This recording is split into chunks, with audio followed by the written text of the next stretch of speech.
Orson Crail slammed both palms flat on the counter so hard that the glass jars rattled on their shelves and a woman near the door flinched sideways. "You think I don't know how to read my own books?" he said. His voice didn't rise. That was the thing about Crail, he never needed to shout. The quiet was worse. "Your husband ran up $80 against this store. Cables, pulleys, 3 months of equipment rental. It's all right here." He turned the ledger around and pushed it across the counter toward Elowen Voss. She looked at the numbers. She looked at the signature at the bottom of the page. Her husband had been dead for 6 weeks. "He never signed that," she said. "He signed it last October." Crail tapped the page with one thick finger. "You want to call me a liar in front of my own store?" Nobody in the room said anything. 6 or 7 men stood along the walls, mill workers, all of them watching their boots. "I'm saying that's not his hand," Elowen said. Crail smiled. "It didn't reach his eyes. Pay by sundown. Or I take the wagon, the mule, and whatever tools he left in that shed. You can walk out of Black Pine Crossing the same way you walked in." He closed the ledger. With nothing. "Before we go any further, if stories like this one reach something in you, something real, please take a moment right now and subscribe to this channel. Hit that bell so you never miss what comes next. And after you watch, drop a comment and tell me the name of the city or country where you're watching from. I want to see how far this story travels. Now let's find out what happens when a woman with nothing left to lose decides she won't bow her head. The store smelled like pine resin, dried salt pork, and the particular sourness of men who had been working in the cold since before dawn. Elowen stood at the counter and felt every pair of eyes in the room settle on her without anyone actually looking at her directly. That was how it worked in Black Pine Crossing. You watched without watching. You heard without hearing. You kept your head down and your debts paid, and you hoped that Orson Crail never found a reason to open his ledger to your page. She was 34 years old. She had arrived in Montana Territory 3 years ago as a new wife, carried her share of every load during 2 brutal winters, and buried her husband, Chester Voss, in frozen ground that February, after a timber hauling accident, left him with a crushed chest and 4 days to die slowly in a company cabin. The company had expressed its condolences by delivering a bill. Elowen looked at the numbers in the ledger again. $80. A figure that might as well have been 800 for all the chance she had of producing it before sundown. "I'll need to see the original receipts," she said. Crail's expression didn't change, but something behind his eyes shifted. "Excuse me?" "Itemized receipts. For each piece of equipment Chester supposedly rented." She kept her voice level. "If he signed this account, there should be individual receipts corresponding to each charge. That's how legitimate accounts work." The word legitimate landed in the room like a stone dropped into still water. One of the mill workers near the wall shifted his weight. Nobody breathed loudly. "You're a widow standing in my store," Crail said. "Not a territorial auditor." "I was a timberman's daughter before I was anyone's wife," Elowen said. "My father kept books. I know what proper records look like." For 3 seconds, Orson Crail looked at her the way a man looks at something small that has, against all reason, refused to move out of his path. Then he smiled again. "Sundown," he said. $80 or the property." Elowen turned and walked toward the door. She kept her back straight. She kept her pace even. She pushed through the door into the cold March air of Black Pine Crossing's Main Street and stood on the wooden boardwalk and breathed until her hands stopped shaking. She had 3 hours until sundown. She had $4.60 in her coat pocket. She had nowhere to go. Bramwell Thorne had been standing at the far end of Crail's counter for the better part of 20 minutes, waiting for the storekeeper's clerk to locate a particular grade of pine tar he used for waterproofing his trap cables. He had heard every word of the exchange between Crail and the widow. He had watched the whole performance with the particular stillness of a man who had spent 15 years learning not to move unless movement served a purpose. He was 39 years old, broad through the shoulder, in the way that comes not from vanity, but from genuine and continuous physical labor, with a dark beard that had gone untrimmed since the first hard snow of November, and hands that looked like they had been assembled from old leather and bent nails. He lived alone on the far side of Ironcrest Mountain, 12 miles beyond the last homestead the county had bothered to name. In a log cabin he had built himself over 3 summers. He came to Black Pine Crossing 4 times a year when he absolutely had to. He found towns agitating and people exhausting and conversation largely pointless. He watched Elowen Voss walk out of the store. He thought about 15 different things, and none of them were his business, and he was aware of that clearly. The clerk found the pine tar. Bramwell paid for his supplies. He loaded them onto his wagon outside, with the practiced efficiency of a man who had packed and unpacked in every weather condition the Montana Territory had to offer. He checked the harness on his gray horse, whose name was Cobb and who had no patience for delays. He climbed up onto the bench. He sat there. Down the street, Elowen Voss was standing very still in front of the post office, staring at nothing in particular, with the particular posture of a person who was doing extremely careful arithmetic in their head and not liking any of the answers. Bramwell got down from the wagon. He told himself he was only going back inside because he had forgotten to ask about the grade of his flour order. He went back inside. Crail was behind the counter again, writing in his ledger with the satisfaction of a man who had already spent money he hadn't collected yet. What did Voss actually owe? Bramwell said. Crail looked up. That's not your concern, Thorne. Humor me. $80. Same as I told her. Crail's pen didn't stop moving. You thinking of playing the gallant? I'd save yourself the trouble. She's got nothing worth the investment. Bramwell reached into his coat. He pulled out a canvas roll and set it on the counter and unrolled it, and the bills lay there in a flat line a winter's worth of trapping earnings, pelts sold in November, timber contracted through a man in Billings, a cold and solitary season distilled into paper money. Count out 80, he said. Crail looked at the money. He looked at Bramwell. Something in his calculation ran quickly, and he saw clearly that this was a man who was not going to be argued with today, and that making a scene over a widow's debt wasn't worth whatever advantage it might preserve. This doesn't settle anything structural, Crail said carefully. The Voss account. The Voss account is settled, Bramwell said. Write it down. Crail wrote it down. Bramwell took his remaining money and his receipt and walked out of the store. He climbed back up onto his wagon. He picked up the reins. He did not look toward the post office. He started Cobb moving north, toward Ironcrest, toward the 12 miles of mountain road that would carry him away from Black Pine Crossing and back into the existence he had built, specifically to avoid situations like this one. He got to the edge of town before he heard footsteps in the road behind him. He did not stop. Cobb kept walking at his steady pace, and Bramwell kept his eyes on the road ahead, and the footsteps kept coming. He finally looked back. Elowen Voss was following the wagon through the March slush, carrying a canvas bag over one shoulder, walking with the deliberate stride of a woman who had already made a decision and was simply waiting for the world to catch up to it. You can't follow me, Bramwell said. He had pulled Cobb to a stop at the north edge of town, where the road bent away from the buildings and began its long climb toward the ridge. I'm not following you, Elowen said. I'm walking north. There's nothing north. Your cabin is north. My cabin is 12 miles north over a mountain road that's still half frozen, Bramwell said. In those shoes, you wouldn't make the first ridge. Elowen looked down at her boots. They were good boots, actually her husband's spare pair, slightly too large, stuffed with rags at the toe. She looked back up at Bramwell. Then I'll make whatever part of it I can make, she said. Bramwell stared at her. He had a very practiced stare, the kind that came from years of sitting alone at a fire with nothing but his own thoughts for company, and it had a quality of absolute patience to it that most people found unsettling. Elowen stared back. I owe you $80, she said. I intend to pay it. I don't want $80. I know you don't, but I owe it. She adjusted the canvas bag on her shoulder. And I have nowhere else to go tonight. The cabin I was renting belongs to the company, and Crail will have his men reclaim it by morning, now that the debt pressure didn't work. So I'm walking north. You can decide whether that's something you want to involve yourself in further or not. She started walking again, past the wagon, past Cobb, up the road toward the ridge. Bramwell watched her go. He thought about the logical order of events.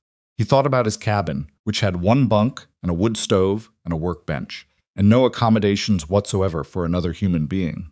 He thought about the road, which got genuinely dangerous above the second switchback before the snow consolidated. He thought about the fact that she was right about the boots she might make 2 miles before the cold got through the leather. He flicked the reins. Get on the wagon, he said, pulling alongside her. I can walk. I know you can walk. Get on the wagon anyway. A pause. You'll slow me down on foot, and I want to make the upper ridge before dark. Elowen looked at him for a moment. Then she climbed up onto the bench beside him without saying anything further. They rode in silence for a long time, which suited Bramwell well enough. By the time they reached the second switchback, the light was going gray, and the temperature had dropped a reliable 10 degrees the way it always did once you cleared the lower timber and hit the exposed face of Ironcrest. Elowen had her coat pulled tight and her hands folded in her lap and was not complaining, which Bramwell noticed. What was actually in the ledger? He said, surprising himself somewhat. Something that didn't add up, Elowen said. Chester kept his own records. He was particular about it. Numbers were the one thing he trusted, because people had lied to him before. She was quiet for a moment. The signature on Crale's ledger, Chester, wrote his name with a very specific capital V. He learned it from his father, and he never changed it. The V on Crale's ledger was wrong.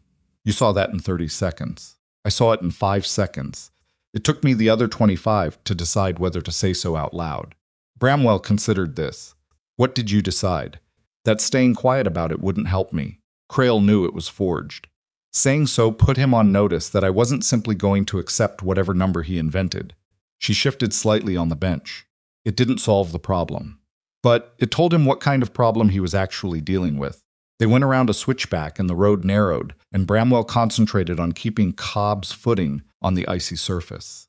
When they were through it, he said, "And what kind is that?" Elowen thought about it. "One with a memory," she said. The cabin was exactly what she had expected, and not at all what she had prepared herself for.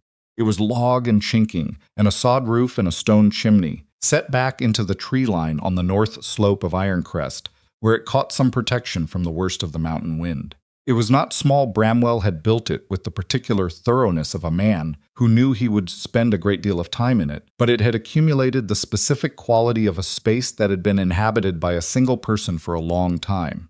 Tools hung on every wall, in patterns that made sense only to the man who had put them there. A workbench along the east wall held objects in various states of repair. There was one chair, one bunk. Elowen stood in the doorway and took it in. "There's a blanket on the workbench," Bramwell said, moving past her to build up the fire. "You take the bunk. Where will you sleep?" "I've slept on that floor more nights than I can count. It won't kill me." Elowen did not argue. She was exhausted in the boneless way that comes when the crisis that has been holding you upright finally passes, and the body presents its full invoice. She sat on the edge of the bunk and pulled off the oversized boots and looked at her feet for a moment and decided everything was more or less intact.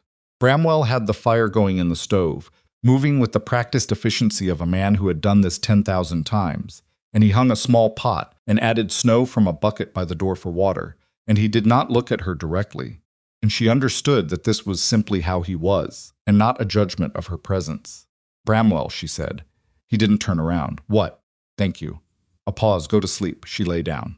She was asleep in less than 4 minutes. She woke before dawn and lay still for a moment in the dark, listening to the stove tick as the fire burned low, listening to Bramwell's breathing from the floor where he had wrapped himself in the heavy wool blanket.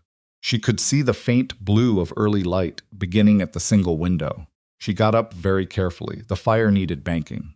She found the poker and the ash rake and worked quietly, building the fire back up from the coals without making more noise than she could help. The kettle still had water in it, and she hung it back over the heat and looked around the cabin in the first light for the tea things. What she found instead, when she looked at the workbench, was a pulley block. It was a large one, the kind used in timber hauling rigs, with a cast iron housing and a rope sheave and a secondary wheel that allowed the cable to run through at a mechanical advantage. It was sitting in the middle of the workbench, with a piece of rope threaded through it and both ends tied off to bolts in the wall, which told her Bramwell had been testing it and couldn't get it to move right. She picked it up and turned it over in her hands.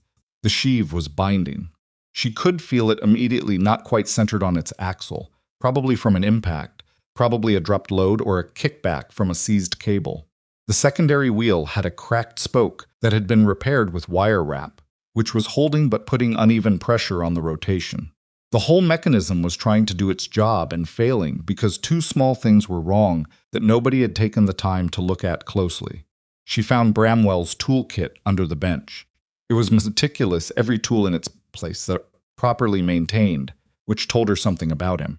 She found a drift pin and a small mallet and the spare parts box, which contained, among other things, a replacement sheave wheel of the right diameter. She sat down on the floor with the pulley block and began to work.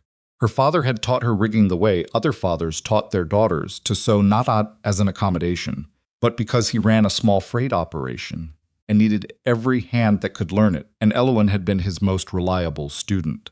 She could dismantle and reassemble a block and tackle system in the dark, which she had in fact done once during a storm in her 15th year when a load had to be shifted and her father's regular hand was useless with cold.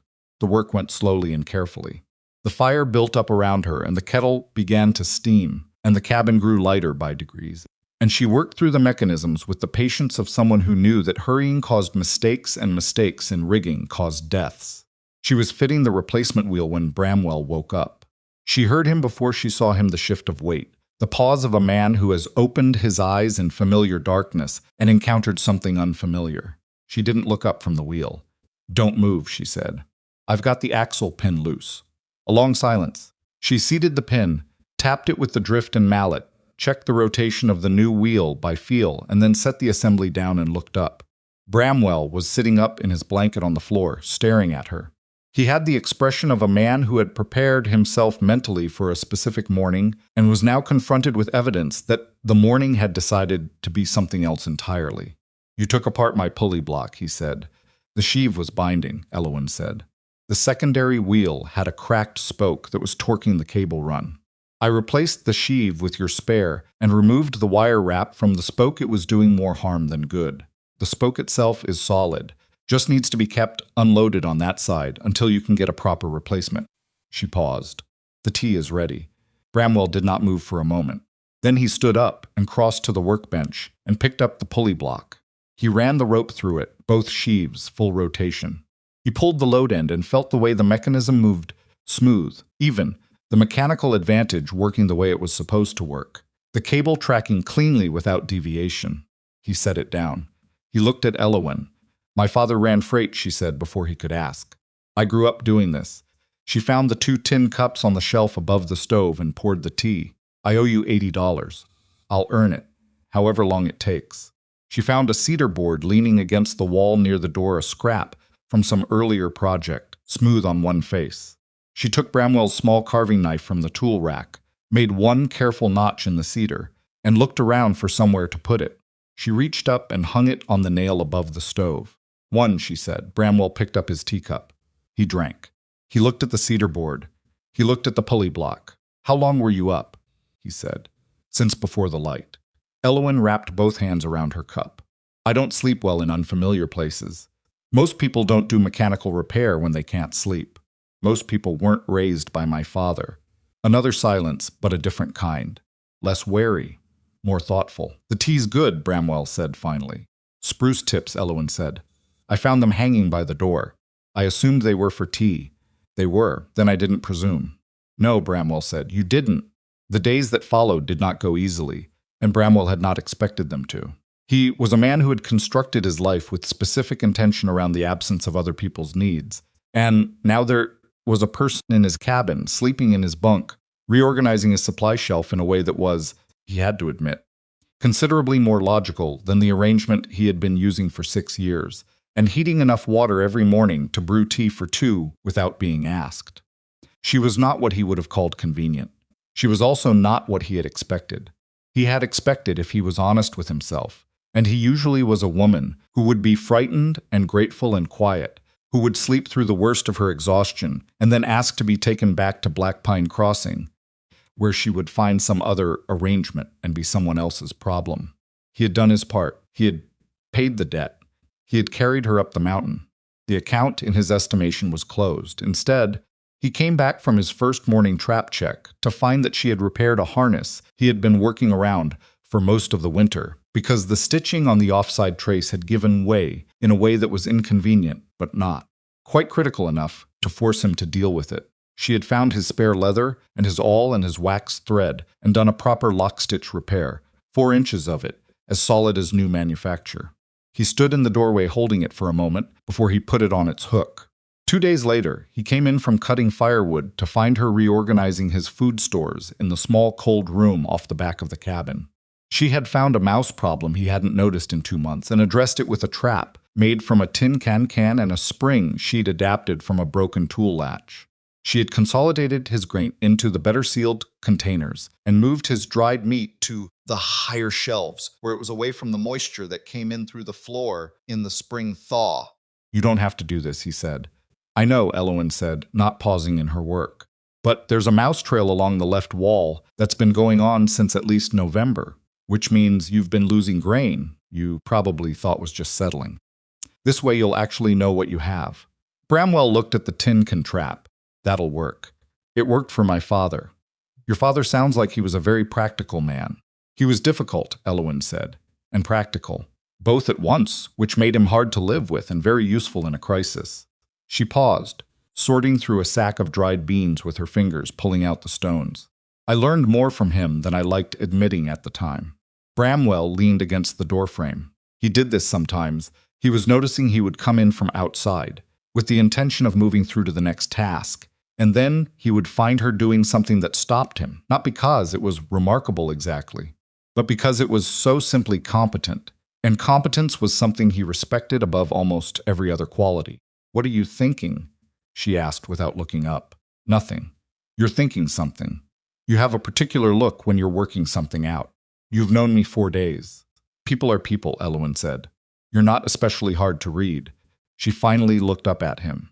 "You're thinking that you paid $80 to settle a widow's debt, and you ended up with a person in your cabin who isn't going to leave. And you're trying to decide whether that's a problem."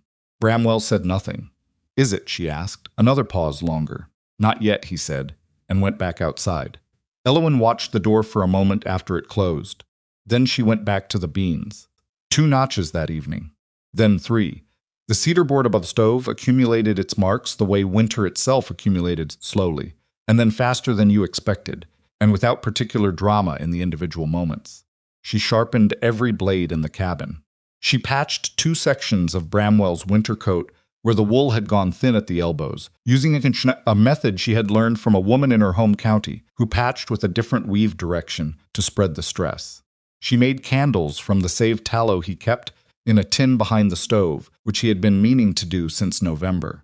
She found that his storage system for his trap cables had been causing them to kink, and she reorganized the rack so they hung in proper coils. Bramwell watched her and said very little, and worked his trap lines every day and came back each evening to a cabin that was incrementally better organized than when he left it, and food that was hot, and occasionally, on the evenings when the cold was particularly severe, and neither of them wanted to talk, to the particular quiet of someone else's presence that is different from being alone. He had forgotten about that difference. He had, in fact, chosen not to think about it for a long time. One evening, about 2 weeks into what neither of them had found a name for yet, he came in to find Elowen sitting at the table with a small green notebook open in front of her, working through its pages with careful attention, making notes on a separate sheet of paper. He hung up his coat and looked at the notebook. "Whose is that?" "Chester's," she said. He sat down across from her. He had learned over the past 2 weeks that when she was working through something, the best thing to do was give her time to arrive at the telling of it. She pressed her finger against a column of figures. He kept records of every job, every day of work, every tool he picked up from the company store, every piece of equipment rented. He had a system he'd record the date, the job site, the specific materials used, and then cross-reference with his pay stubs. She turned the notebook so Bramwell could see. "It's meticulous. Careful. This is a man who had been cheated before and decided he wasn't going to give anyone room to do it again. What are you finding?" Elowen looked up at him. Her expression was level and precise, the same look she had when she was identifying exactly what was wrong with a piece of rigging. "He owed Crail $32, she said. "Maybe 33, if you count a spool of cable he picked up the month before the accident that isn't in these records, but would be consistent with the job he was working." She turned the notebook back toward herself. $80 was invented. The signature was invented. And the specific charges that make up the difference between 32 and 80, there for equipment rented on dates, when Chester was documented to be working on job sites miles from the mill yard. Bramwell was quiet for a moment. He couldn't have rented equipment from Crail's yard and been working a job in the Camas Creek drainage at the same time, he said. "No," Elowen said. "He could not. How many other accounts do you think he's done this to?" Elowen looked at the notebook. Then she looked at Bramwell with an expression that was not quite anger, and Not quite calculation, something colder and more purposeful than either. That, she said, is exactly the right question. The fire popped in the stove. Outside, the wind picked up against the cabin walls, and somewhere out in the timber an animal moved through the dark. Bramwell looked at the green notebook, and then at the woman across from him, and he understood that whatever he had walked into when he laid $80 on Orson Crail's counter, it was considerably larger than a widow's debt. He said, "What are you going to do with that?" Elowen closed the notebook carefully. "I don't know yet," she said, "but I'm going to be ready when I figure it out." She picked up her pen and made another note on the separate sheet. Above the stove, the cedar board held its quiet count. The green notebook stayed open on the table long after Elowen had gone to sleep. Bramwell didn't touch it. He sat in the single chair with his cup of cold tea and looked at the columns of figures from across the room the way you look at something that you know is going to change things once you get close enough to understand it fully. He had a feeling about that notebook, the same feeling he got sometimes on the mountain when the weather was still and clear, and his traps were running well, and everything felt too settled, like the stillness before a tree gives way. He had paid $80 to close a ledger and be done with it. He was starting to understand that he had done something considerably different. He got up finally, checked the fire, added a piece of split birch, and lay down on the floor in his blanket.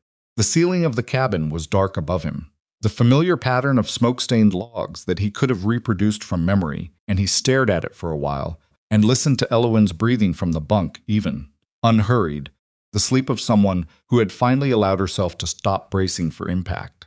He thought about the figure 32. $32 was a real debt. A man could run up $32 in equipment rental over a working season without being careless. Cable spools went fast on a timber operation, and pulley blocks were hard on. And a careful man might still fall behind if the season went long and the pay came late. $32 was the kind of debt you paid off over a spring and summer and didn't think about much. $80 was a different thing. $80 was a number calculated to be just large enough to be impossible for a widow to produce, and just small enough to avoid attracting the attention of anyone who might involve themselves officially. Bramwell had trapped and timbered in Montana territory for 15 years. He knew exactly how families in Black Pine Crossing were carrying company debts they had stopped questioning, because questioning them was more frightening than paying them. He had always regarded that as their business and not his, the same way he regarded most that happened below the mountain as belonging to a world he had specifically chosen not to inhabit. He was finding that position harder to maintain than it used to be. He fell asleep eventually, and in the morning, Elowen was already up, and the tea was ready, and the cedar board above the stove had one more notch in it that he was nearly certain hadn't been there the night before. He didn't say anything about it. Neither did she.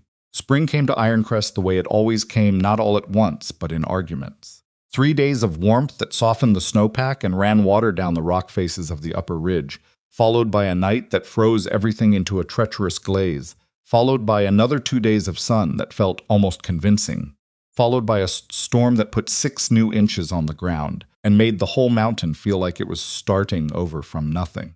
Bramwell ran his trap lines through all of it. He had a fixed route 43 traps set across 2 drainages and the lower bench above the creek, and he checked them every second day without fail regardless of the weather.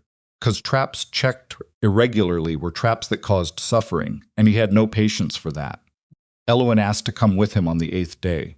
He said no. She asked why. "Because it's a long route and the footing is bad above the second drainage," he said. And because he stopped. Because what? He tried a different approach. "It's not pleasant work. Some of the catches are. I grew up on a freight operation," Elowen said. "We killed animals. I know what that looks like." Bramwell looked at her for a moment. "The footing above the second drainage is genuinely bad right now. Ice under fresh snow. You'd need the right boots." "Your spare pair is by the door," she said. "They're closer to my size than my own are." He looked at the spare boots. He looked at her. He put on his coat. "If you fall behind, I don't wait," he said. "I understand." She didn't fall behind. That was the thing he kept noting. Against his will, she didn't exaggerate her capabilities, and she didn't understate them. She said she could do something, and then she did it at roughly the level she had implied, sometimes better, occasionally somewhat worse, but never with the gap between claim and reality that he had come to expect from people who wanted something from him. They worked the route in near silence for the first 2 drainages. She watched how he handled the catches, how he reset the sets, how he read the tracks and sent the snow to understand what had moved through and what hadn't. She asked 2 questions, both practical, both at moments when it wouldn't disrupt anything, and he answered them without elaborating, and she didn't ask follow-ups that would require elaboration. On the way back, crossing the bench above the creek, where the snow was firm enough to walk on the crust, she said, "You've been trapping this drainage for how long?" 12 years on this specific route, Bramwell said. 15 years on the mountain. And before that? Kansas, then Wyoming, then here. What made you stop moving? He walked for a while before answering. Nothing made me stop. I just stopped. That's not an answer, it's the one I have. She let it go. He appreciated that the ability to let something go without registering it as a defeat. He had met very few people who could do that. They were coming down the last slope toward the cabin when she said, without particular emphasis, "I've been thinking about the ledger." "I know," Bramwell said. You get quiet in a specific way when you're working through something. Your face doesn't change, but you stop noticing things you'd normally notice." Elowen was quiet for a moment, and he thought she might take offense. But instead she said, "My father used to say the same thing.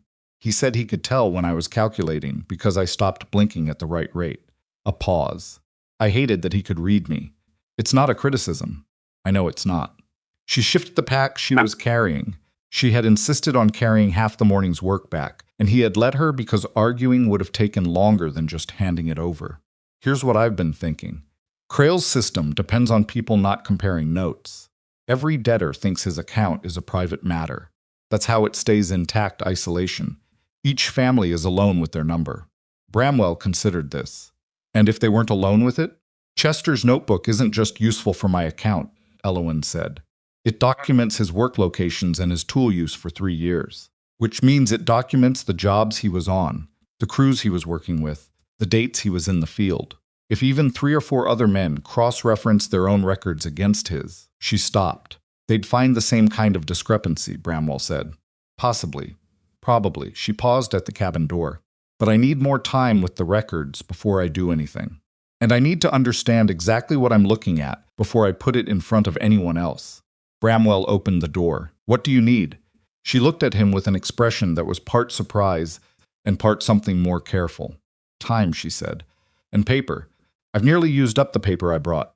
He found her 4 blank ledger pages that he kept for recording his trap counts, and she thanked him with a brevity that told him she knew better than to make more of it than it was. She sat at the table that evening with the green notebook and her paper and her pencil, and worked while he repaired a section of trap cable that had developed a weak spot near the swivel, and they sat across from each other in the firelight for 2 hours without saying anything. It was, Bramwell thought, without letting himself think it too clearly, not an unpleasant way to spend an evening.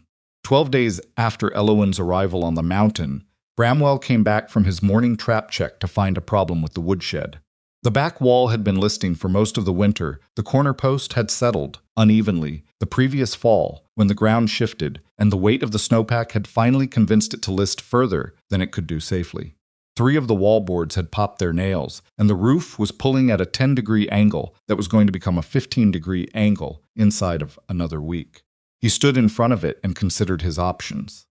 He could shore it temporarily with a prop log, which would get him through the rest of the snow season but would require him to address the post before next winter, or lose the whole structure.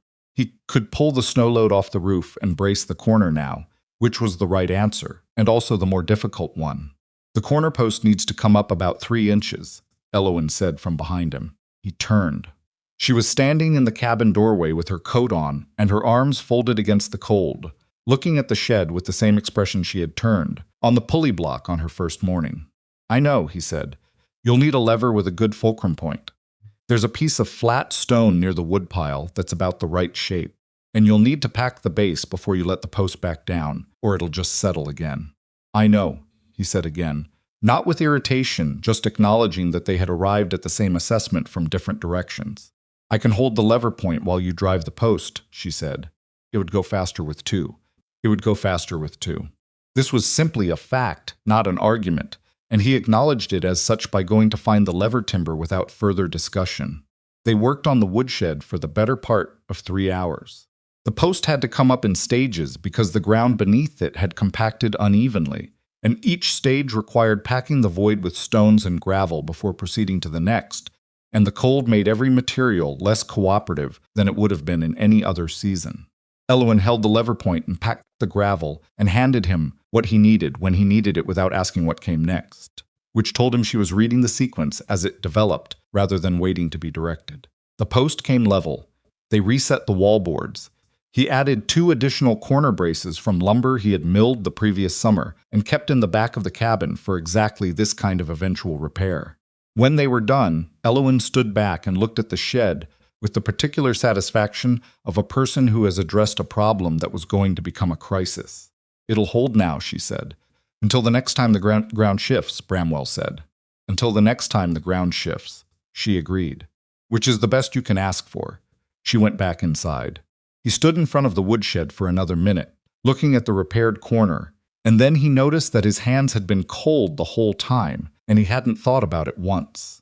That evening, while she was adding to her notes from Chester's ledger, she made a sound, not quite a word, more of a short exhale that had the quality of something landing. Bramwell looked up from the harness ring he was burnishing. "What?" "He signed his initials on the daily work logs," Elowen said, not looking up. "Not his full name, just CV. But he did it every day, date and initials, because the crew foreman required it for the payroll count." She turned the notebook toward Bramwell. "Look at the week of October 14th. Bramwell leaned over and looked at the page. The entries were small, and even Chester Voss's careful hand date, job site, materials used, crew number, initials. October 14th through October 18th, Camas Creek drainage, timber hauling, road crew foreman Birch, C.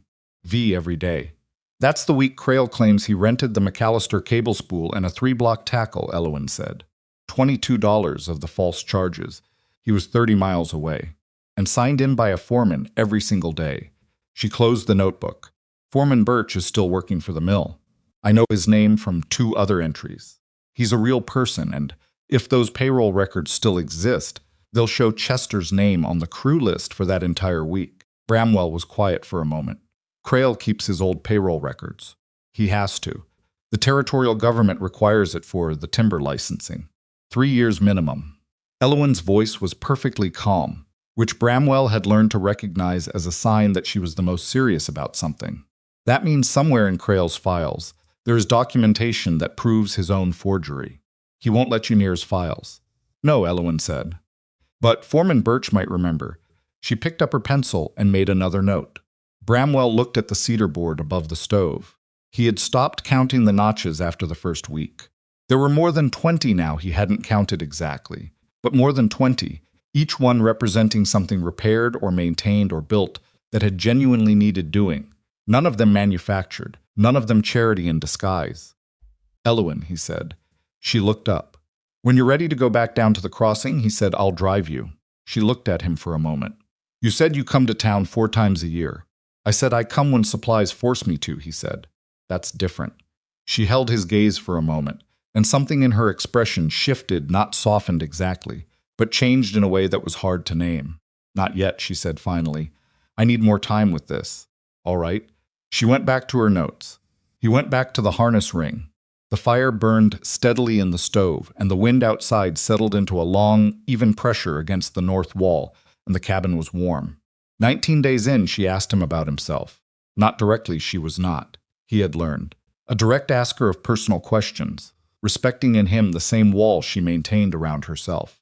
But they were eating dinner, a venison stew that she had put together from his stores, with considerably more skill than he had expected, and she said, without looking up from her bowl, "What did you leave behind in Kansas?" Bramwell chewed, swallowed, considered lying, which he was capable of but found taxing. "A farm that didn't work out," he said, "and a woman who eventually concluded that I wasn't worth the trouble of staying with." "Why didn't it work out?" "The farm or the woman?" "Either." "Both." He thought about it. "The farm was bad land that I was too young to assess properly. I put 3 years into soil that was never going to produce the way I needed it to." He paused. "The woman, I think I was too far inside my own head most of the time. She wanted me present in a way I didn't know how to be." Elowen considered this. "And Wyoming? Work. Just work." He picked up his spoon. I came to Montana because someone told me the timber country was good and the population was thin, and I figured that suited me. Did it, mostly. A pause. What about you, before Chester? She ate for a moment. I was 26 when we married, which was late enough that people had started saying things. She said it without bitterness, just as information. My father didn't push it. He needed help with the operation, and I was useful to him. And I think on some level he couldn't imagine replacing me with hired labor when I could do most things better. She paused. Chester came through with a timber contract. He was patient. He was honest. He didn't try to change what I already was. She was quiet for a beat. That was enough. That turned out to be quite a lot, actually. Bramwell said nothing. He ate his stew. He wasn't perfect, Elowen continued. He drank too much in bad seasons, and he could go dark and silent for days when something went wrong. And he had a particular blind spot about asking for help that probably contributed to the accident. She said this quietly and without drama, the kind of honesty that comes from having worked through grief to the point where you can see the person you lost as a complete person, not a monument. But he was good to me, and he kept careful records. She smiled at that briefly. Turned out to be the most important thing he did. He sounds like someone who deserved better than what Crail did, Bramwell said. He does, Elowen said. He was. The stew finished. She washed the bowls. He put more wood in the stove. They moved around each other in the small space, with a familiarity that had grown so gradually that neither of them had noticed it happening until it was simply already there. 3 weeks after her arrival, 2 riders came up the mountain. Bramwell heard them before he saw them horses on the upper switchback, the particular sound of shod hooves on half-frozen road, moving with the careful pace of men who knew they were visible and wanted to look unthreatening. He was splitting firewood beside the cabin, and he straightened and set the maul down and waited. 2 men. Company riders, he recognized the type. Not mill workers, but a different category, the kind of men Crail employed for jobs that required a certain quality of presence. One was heavyset and wore a good coat. The other was younger, with the look of someone who had been hired specifically because of his size. They pulled up a respectful distance from the cabin. Looking for a woman named Voss, the heavier one said. Widow. Red-brown hair. Heard she might have come up this way. Who's asking? Bramwell said. He had not moved toward the mall, but he had positioned himself in a way that made its location available to his right hand. Crail Timber. The woman has company property in her possession. Personal effects of her late husband that were technically issued against a company account. Bramwell looked at the 2 riders. He said nothing. We're not here for trouble, the heavier man said, shifting in his saddle slightly. Just need to speak to the woman if she's here. Elowen came out of the cabin. Bramwell had not heard the door, but she was there, coat on, hands at her sides, the green notebook tucked under her left arm with the same casual deliberateness with which a person might carry a firearm they wanted you to know was loaded. The personal effects of my husband are my property, she said. What Chester Voss carried in his pockets when he came to work each day belonged to him, and therefore to me. There's no company account that covers a man's personal notebook.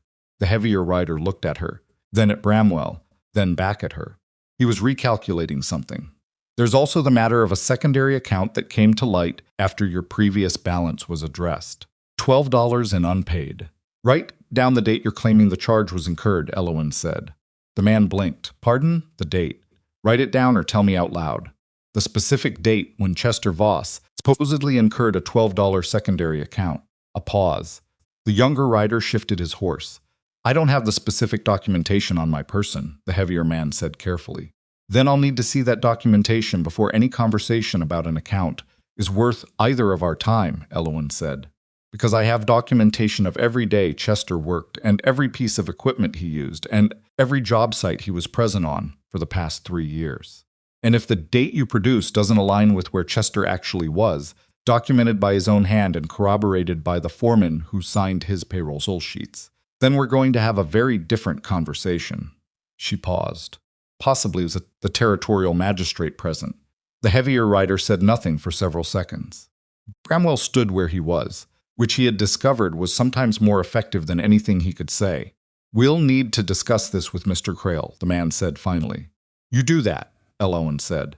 And when you do, you can tell him that the offer to bring this before a magistrate is a permanent one. If he invents another account, I won't just contest it. I'll ask the magistrate to examine every account he's carried against mill workers for the past 5 years.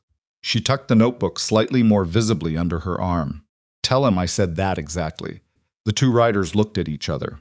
The younger one said nothing. He appeared to have been brought along to provide mass, not judgment, and he was out of his element. The heavier man turned his horse.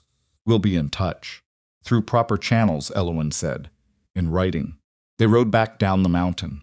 Bramwell watched them go until the sound of the horses faded through the lower timber. Then he turned to look at Elowen, who was still standing in front of the cabin door with her coat open despite the cold, watching the road below. That was well done, he said. They'll go back and tell him what I said, she said. And then Crail is going to decide whether I'm bluffing. Are you? No. She looked at the green notebook under her arm. But I need him to not be certain of that until I've finished what I'm doing with this. She went back inside. Bramwell stood in the yard for a moment, looking at the empty road below, and thought about the fact that Elowen Voss had just done something that 12 years of mountain living had taught him. Most people were constitutionally incapable of. She had looked at a threat, assessed it with complete accuracy, and turned it back on its source without raising her voice once. He went back to splitting firewood. He split considerably more than he had planned to. That night, later than usual, when the fire was lower and the cabin was dim, Elowen set down her pencil and pressed both hands flat against the table and stared at nothing for a long moment. Bramwell was still awake. He slept in shorter stretches than most people, a habit from years of checking trap lines at odd hours, and he watched her without comment. I'm frightened, she said, not asking for reassurance, just stating a fact. Of Crail? Of what I'm actually doing. She looked at the notebook. Chester kept these records because he was afraid of being cheated. He never thought about them as a weapon. He was just careful. And now I'm sitting here thinking about how to use them to dismantle a man's entire system of control over a community. And I'm not sure I have the right to do that, or the ability. You have the right, Bramwell said. I might have the right. Having the right and having the capability are different things. He sat up from the floor and leaned against the wall. You laid out that argument to those writers like you'd practiced it for a week. You hadn't. You worked it out in about 4 seconds, standing in the doorway. I was terrified the whole time, she said. I know. He paused. It didn't show. Elowen looked at him, and in the low light her expression was something he hadn't seen from her before, not vulnerability exactly. More like the face of someone who has been carrying something alone for a long time and has just set it down briefly to rest her arms. I don't know what I'm doing up here, she said quietly. I followed a stranger up a mountain in the snow because I had nowhere else to go, and now I don't know what I am. A guest? A worker? I don't know what arrangement this is. Bramwell was quiet for a moment. It doesn't need to be an arrangement, he said. Everything needs to be something. No, he said. It doesn't. He looked at the cedar board with its notches. You're here. You're earning your own way, which you've made very clear is important to you. I'm not. I don't need it to be named. Elowen looked at the cedar board too. Then she looked at her hands on the table. All right, she said. All right, he said. She picked up her pencil. He lay back down. The fire burned lower, and the wind came against the north wall, and the cabin was warm, and above the stove the cedar board held its count in the dark. The two riders had been gone 4 days when Elowen stopped sleeping properly.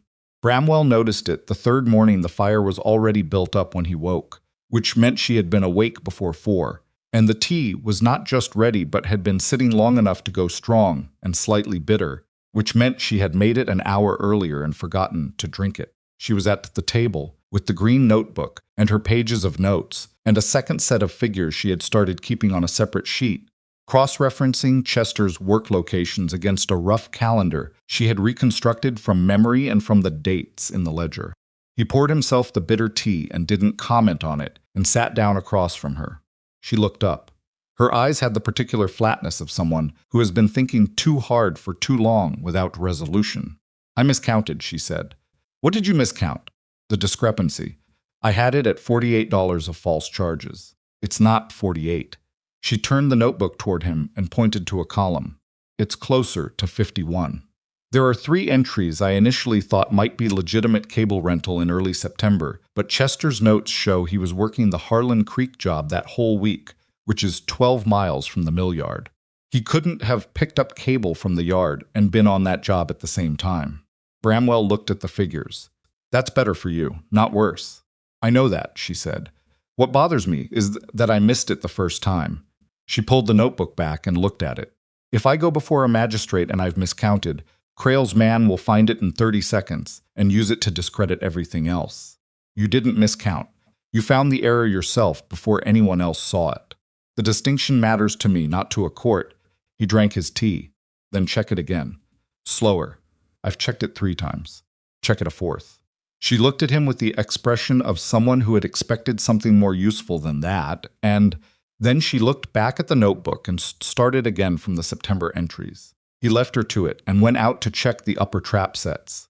The morning was clear and cold, the particular cold of late March at elevation that felt clean rather than punishing, and he moved through the timber with the ease of a man who had done this so many times the root lived in his feet rather than his head. He was checking the 3rd set in the upper drainage when he found the problem.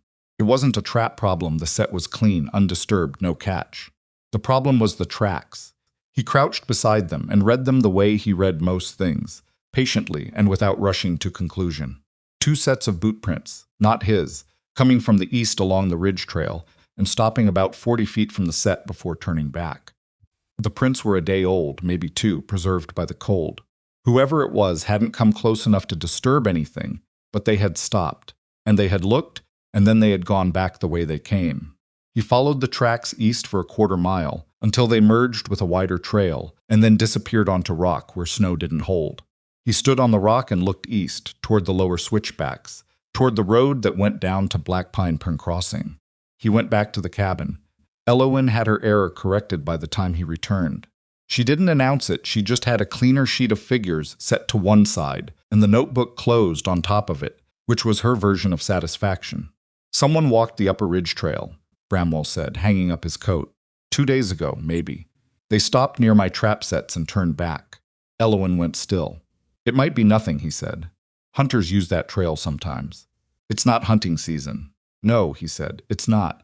She looked at the notebook on the table. Crail is deciding if I'm bluffing. That's what I think. So he sent someone to look at what's here. She was quiet for a moment. He can't know what's in the notebook. He knows you have something. You told his riders as much. Bramwell poured water into the kettle. The question is whether he decides to wait you out or move before you're ready. And which do you think he'll do?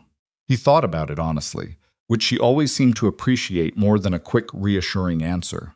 He's been doing this a long time. He'll have a sense of whether a widow alone on a mountain is an actual threat or just a woman making desperate noise. He paused. The problem is he doesn't know you. Elowen looked at the figures on the table. He's going to find out, she said.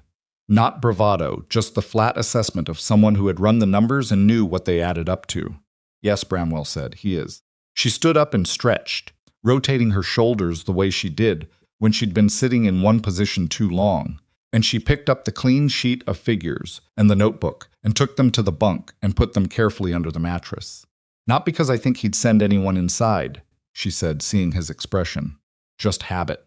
My father always said keep your best documents where they sleep with you. Your father sounds like he had some experience with people who wanted his records. He did, Elowen said. He lost a contract once because a competitor got to his pricing sheets before a bid closed. After that, he was careful. She sat back down. It's strange. Everything he taught me that felt like suspicion when I was young feels like wisdom now. 4 days later, the snow on the lower road softened enough for Bramwell to make a supply run to Black Pine Crossing. He needed flour and a specific weight of chain link for his trap cable repairs, and he had been putting it off for 2 weeks because the road hadn't been reliable. Elowen asked to come. It might not be safe for you down there, he said. I know, she said. I still want to come. He thought about it. The practical argument was that 2 people on a wagon were less vulnerable than 1, which was a logic he accepted in the abstract. The other argument, the one he didn't say out loud, was that she had been on the mountain for almost a month, and the cabin was small, and her world had narrowed to a very tight radius. And whatever she said about purpose and records, a person needed to see sky that wasn't framed by the same 4 walls eventually. Stay on the wagon unless I'm with you, he said. Agreed. They went down the mountain in the mid-morning, the road soft and cooperative for once, Cobb picking his way through the ruts with his usual competent pessimism about every surface. Elowen sat beside Bramwell and watched the country open up as they descended, the timber thinning and the valley widening, and Black Pine Crossing appearing below them like something that had been set there temporarily and hadn't gotten around to leaving. It looked smaller, she said. Then what? Then I remember it looking. She looked at the town. I spent 2.5 years down there, feeling like the buildings were very close together. Now they just look small. Bramwell said nothing. He understood what she meant without needing to examine it. They came into town on the North Road, and Bramwell pulled up at the general goods store, not Crail's establishment, a smaller operation run by a man named Elowen Voss, who kept irregular hours and deeply mediocre inventory, but who had no connection to the company accounts. Bramwell bought his flour and his chain link and a few other things, and Elowen stayed on the wagon with her coat up and her hat pulled down, and nothing happened. They were turning the wagon to go back when a woman appeared from between two buildings and stood in the road ahead of them. Bramwell pulled Cobb to a stop. The woman was about 50, solid through the middle, wearing an apron over her coat that suggested she had come from inside in a hurry. She looked at Elowen with an expression of combined relief and something harder to name. "Elowen Voss," she said. "I heard you'd gone up the mountain." "Mrs. Candler," Elowen said, "I'm not staying. We're going back up today." "I know." Ruth Candler stepped closer to the wagon, lowering her voice even though the street was mostly empty. "They've been talking about you. Crail's been telling people you stole company property when you left. Chester's tools." "Chester's tools were Chester's," Elowen said. "I know that. Most people who knew Chester know that." Ruth glanced up the street toward the large storefront with the Crail timber sign. "But he had Hollis Pemberton's family moved out of the company cabin last week. Hollis is still working the winter contract. They've got 4 children." She pressed her lips together. "People are frightened." Elowen was quiet for a moment. "Tell me about Pemberton's account." Ruth Candler looked at her. "What?" "His debt to Crail. Do you know anything about it?" "The amount, when it started." "I don't know exactly. $60, maybe? Something he ran up over 2 seasons." Ruth shook her head. "Why does that matter?" "Because Hollis Pemberton has been working timber in this valley for 7 years, Elowen said. "And I'd like to know whether $60 is a number Crail arrived at, honestly." She looked at Ruth steadily. "Does Hollis keep any records of his own? Work logs, pay stubs, anything?" Ruth stared at her. "You're not just hiding up there." "No," Elowen said, "I'm not." Ruth was quiet for a long moment. She looked at Bramwell, then back at Elowen. "Hollis keeps his pay stubs. His wife Marta saves every one of them in a tin box. She thinks he doesn't know she does it, but he does." A pause. "He'd be too afraid to come forward with them." "He doesn't have to come forward with anything," Elowen said. "But if Marta were willing to let me look at them, just look, that might be enough." Ruth Candler stood in the road for a long moment. Bramwell watched her work through it, the calculation of risk that everyone in Black Pine Crossing ran constantly, the weighing of what could be lost against what might be gained, the very particular fear of a small community's most powerful man. "I'll talk to Marta," Ruth said finally. "No promises." "None expected," Elowen said. "Thank you, Mrs. Candler." Ruth stepped back between the buildings and was gone. Bramwell clicked his tongue at Cobb, and the wagon started moving. He said nothing for the first quarter-mile out of town, which was how he handled most things that required him to revise an understanding he had held confidently. "You knew her," he said. "From the community dinners," Elowen said. "She and Chester got along. She brought food after the funeral." A pause. "She's not a brave woman by nature, but she's an honest one." "And Pemberton?" "I don't know him well, but 7 years of work and $60 of debt." Elowen was looking at the road ahead. "Chester's records show 2 other men on his crew in the Camas Creek drainage that October. One of them is listed as J. Pemberton, which is probably a relative. If Hollis was running equipment on jobs that season, it's possible Chester's log touches his account dates too." Bramwell kept his eyes on the road. "You're building something." "I'm trying to," Elowen said. "I'm not sure how far it goes yet." "What do you need to make it go far enough?" She thought about it for a while, long enough that they had climbed the first switchback before she answered. "One more account that clearly shows the same pattern," she said. "If it's just Chester's, Crail can say Chester kept bad records or misremembered. If there are 2, with dates that corroborate each other, that's harder to dismiss." She looked at the mountain above them.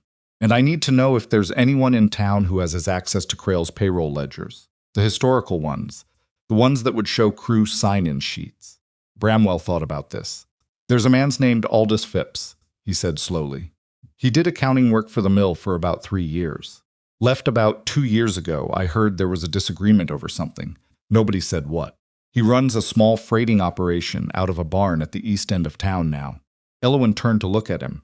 How do you know this? I hire his freight service occasionally, when I have timber to move and don't want to make multiple trips. He paused. He's a careful man, quiet, keeps to himself like you, Elowen said. Not quite like me, Bramwell said. He had reasons to leave that job that weren't just preference. She was quiet for a moment, letting that settle into the shape it was supposed to take. You think he saw something? I think a careful man who does accounting work for 3 years and then leaves over a disagreement and never talks about why, that's not a man who left over a personality conflict. He guided Cobb around a frozen rut in the road. That's a man who saw a number that didn't add up and made a decision about what to do with that information. And he decided to leave, Elowen said. He decided to leave, Bramwell said, which is different from deciding to stay quiet. The following 2 weeks had a different quality than the first month on the mountain. Something had shifted in the shape of what Elowen was doing, and both of them felt it without naming it. She was no longer working purely defensively, building a record to protect herself from the next invented charge. She was building something forward-seeing, and the distinction was visible in how she sat at the table in the evenings. In the quality of her concentration, in the way she had started organizing her notes by family name rather than by date. The cedar board above the stove continued its count. Bramwell had stopped trying not to notice it. One evening, about 5 weeks in, he came back from a late trap check to find Elowen on her knees beside the cabin's east wall, prying up a floorboard. He stopped in the doorway. The board has been loose for weeks, she said, without looking up. I noticed it was letting cold air in from below. If I pack it with moss and reset it, you'll lose less heat through the floor. She had the board up and was looking at the gap beneath it. Also, there's a section of the sill log that's starting to check. You'll want to get pine pitch on it before next winter or moisture gets in. Bramwell came inside and crouched beside her and looked at the sill log. She was right a 3-inch crack, running with the grain, not structural yet, but would be in 2 seasons without attention. I have pitch, he said. I know. I found it when I reorganized the supply shelf. She started packing dried moss into the gap beneath the floorboard. Hand me the short pry bar. I need to reset the nail holes. He handed her the pry bar. He watched her work for a moment, the particular efficiency of her movements. Nothing wasted, nothing performed, just the direct application of knowledge to problem. Elowen, he said. What? Ruth Candler sent a message up with Elowen Voss's delivery man yesterday. She stopped working. She looked at him. What kind of message? Marta Pemberton looked at her tin box, he said. She counted her pay stubs against what Hollis thought he owed the company. He paused. She came up $23 short. Elowen sat back on her heels. She stared at the floorboard in her hands. 23, she said. Give or take. Candler said Marta wasn't certain of all the dates, but the rough count. That's the same method, Elowen said. Inflate the debt after the fact. Add charges for equipment that was never taken. She set the floorboard down carefully. Does Marta know that Chester worked with a J. Pemberton on the Camas Creek job? Candler's message didn't say, but she said Marta is willing to talk to you directly if you come down. Elowen looked at the green notebook on the table. She looked at her organized sheets of notes. She looked at the cedar board. I'm not ready to go down yet, she said. I need to talk to this Aldous Phipps first. That's harder, Bramwell said. He doesn't come up the mountain. Then I need to go to him. She thought for a moment. Can you get a message to him? Through Voss's delivery man? I can try. He paused. What kind of message? Just a question, she said. Ask him if he ever found an entry in Crail's payroll ledgers that he couldn't reconcile to the crew sheets. Don't say my name. Don't say anything else. Just that. Bramwell looked at her. A man like Phipps, if he left that job because of what he saw, a question like that might frighten him back into silence. It might, Elowen said. Or it might tell him that someone else is looking at the same thing he looked at, and that he's not alone with it. She picked up the floorboard again and lined it back up with its frame. People are braver when they know they're not alone with something. She said it simply, without particular weight, but the words sat in the room after she said them. Bramwell took the short pry bar and helped her reset the board. The message went down with Voss's delivery man on a Tuesday. On Thursday morning, the delivery man came back up with supplies Bramwell had ordered and a folded piece of paper tucked under the flour sack. Bramwell brought it inside and set it on the table in front of Elowen without a word. She looked at it for a moment before she opened it. The note was short, 6 lines written in a small and careful hand. I found 3. September through November, years 2 and 3. The crew sheets and the equipment logs did not match. I reported it internally and was told the discrepancy was a clerical matter already corrected. When I asked to see the correction, I was told my accounting services were no longer required. I kept copies. AP Elowen read it twice. Then she set it down flat on the table and put both hands over it and sat very still. Bramwell waited. He kept copies, she said. Yes. He kept copies for 2 years and said nothing to anyone. She looked up. Because there was no one to say it to. Until now, Bramwell said. She stood up from the table. She went to the window and looked out at the mountain, at the timber and the rock face, and the thin, bright line of sky above the upper ridge. She stood there for a long time. When she turned around, her expression was different than he had seen it before, not harder exactly, but more resolved, the face of someone who has moved from preparing to act to having already decided. I need to go back down, she said, not to leave. To work. She looked at Bramwell. I need to sit with Marta Pemberton, and I need to meet Aldous Phipps, and I need to see what he kept and whether it aligns with Chester's records. She paused. And then I need to decide what to do with all of it. When, Bramwell said. Soon. Another week, maybe. When the road's more reliable. She came back to the table and looked at the note from Phipps and then at her organized pages of figures. I want everything in order before I walk back into that town. Bramwell nodded. There's something else, she said. Her voice was slightly different, less certain, which was unusual for her. When I go back down, it's possible things don't go the way I'm planning. It's possible Crail moves faster than I can, or Phipps changes his mind, or Marta decides the risk isn't worth it. She looked at him directly. I want you to know that whatever happens down there, I'm grateful for this. She didn't indicate the cabin specifically, for being allowed to work something out in peace. Bramwell looked at the cedar board. He looked at the reorganized supply shelf, and the repaired floorboard, and the woodshed with its straightened corner, and the harnesses on their hooks, and all the accumulated evidence of 6 weeks of a person making herself. Genuinely useful in a space that had not anticipated her. You're not a guest, he said. You haven't been for a while. Elowen looked at him for a moment. Something crossed her face that she didn't put into words, which was consistent with how she handled most things that mattered to her. No, she said. I suppose not. 6 days later, on a morning when the road had finally firmed enough to trust with a loaded wagon, Bramwell's dog's 2 quiet working animals he kept for the trap lines, who had accepted Elowen's presence with the philosophical adaptability of animals who follow a reliable food source, started barking from the yard before first light. Bramwell was up in an instant. He was at the window before Elowen had fully sat up in the bunk, and he stood there in the dark looking out at the yard. 2 horses. Not riders he recognized at first, then the light shifted, and he saw the heavier man from before, the company rider, and a different second man this time. Not the young large one. Someone in a better coat. Who is it? Elowen said quietly from behind him. Company rider from before, and someone else. She was out of the bunk and had her coat on by the time he turned around. Let me go out first, he said. No, she said, I go out with you. He looked at her. She was holding the green notebook under her arm.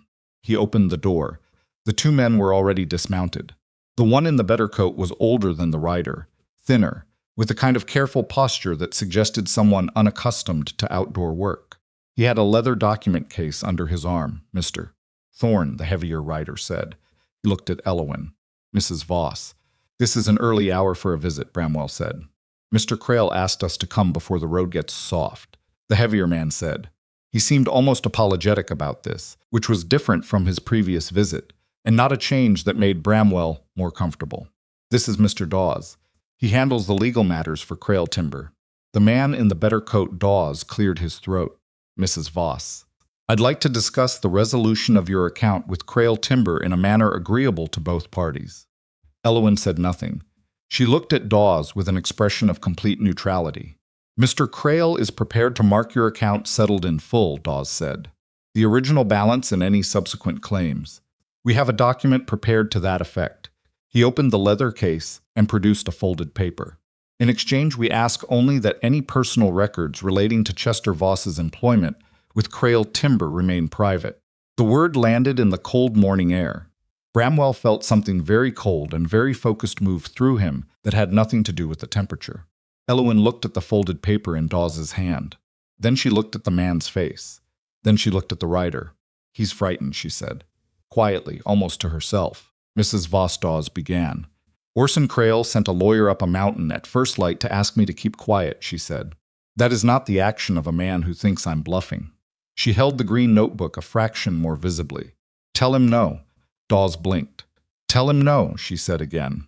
"Tell him I'm not interested in settling my account quietly.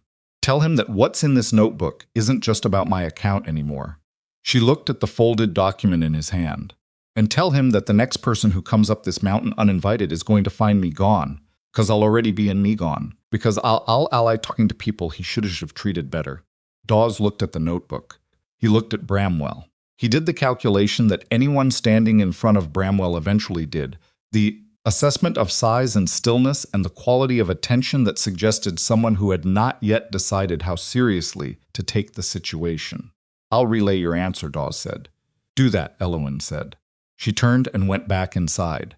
Bramwell stood in the doorway until the two men had remounted and started back down the road. He watched them until they rounded the first switchback and disappeared into the timber below. Then he went inside. Elowen was at the table. The green notebook was open. She was writing, and her hand was not entirely steady, and she knew he could see that, and she didn't stop writing. "We're going down tomorrow," she said. "Road or no road?" "All right," Bramwell said. "He's panicking," she said. "A panicking man makes mistakes." She kept writing. "I need to be there when he does." Bramwell put wood in the stove and put the kettle on and said nothing, because there was nothing to say that she hadn't already said more clearly than he could have managed. Above the stove, the cedar board held its count in the early light. There were 41 notches in it now. He had not counted them deliberately. He just knew. The road down Ironcrest the next morning was worse than either of them had let themselves expect. The overnight temperature had dropped back below freezing after 2 days of thaw, which meant the soft ruts from recent travel had re-solidified into a surface that looked passable until you were already committed to a section and discovered the ice sitting underneath a half-inch of deceptive morning mud. Cobb was experienced enough to slow himself without being asked, which Bramwell appreciated, but even so they lost 15 minutes on the second switchback when the right rear wheel dropped into a rut deeper than it looked and they had to unload half the wagon to get it free.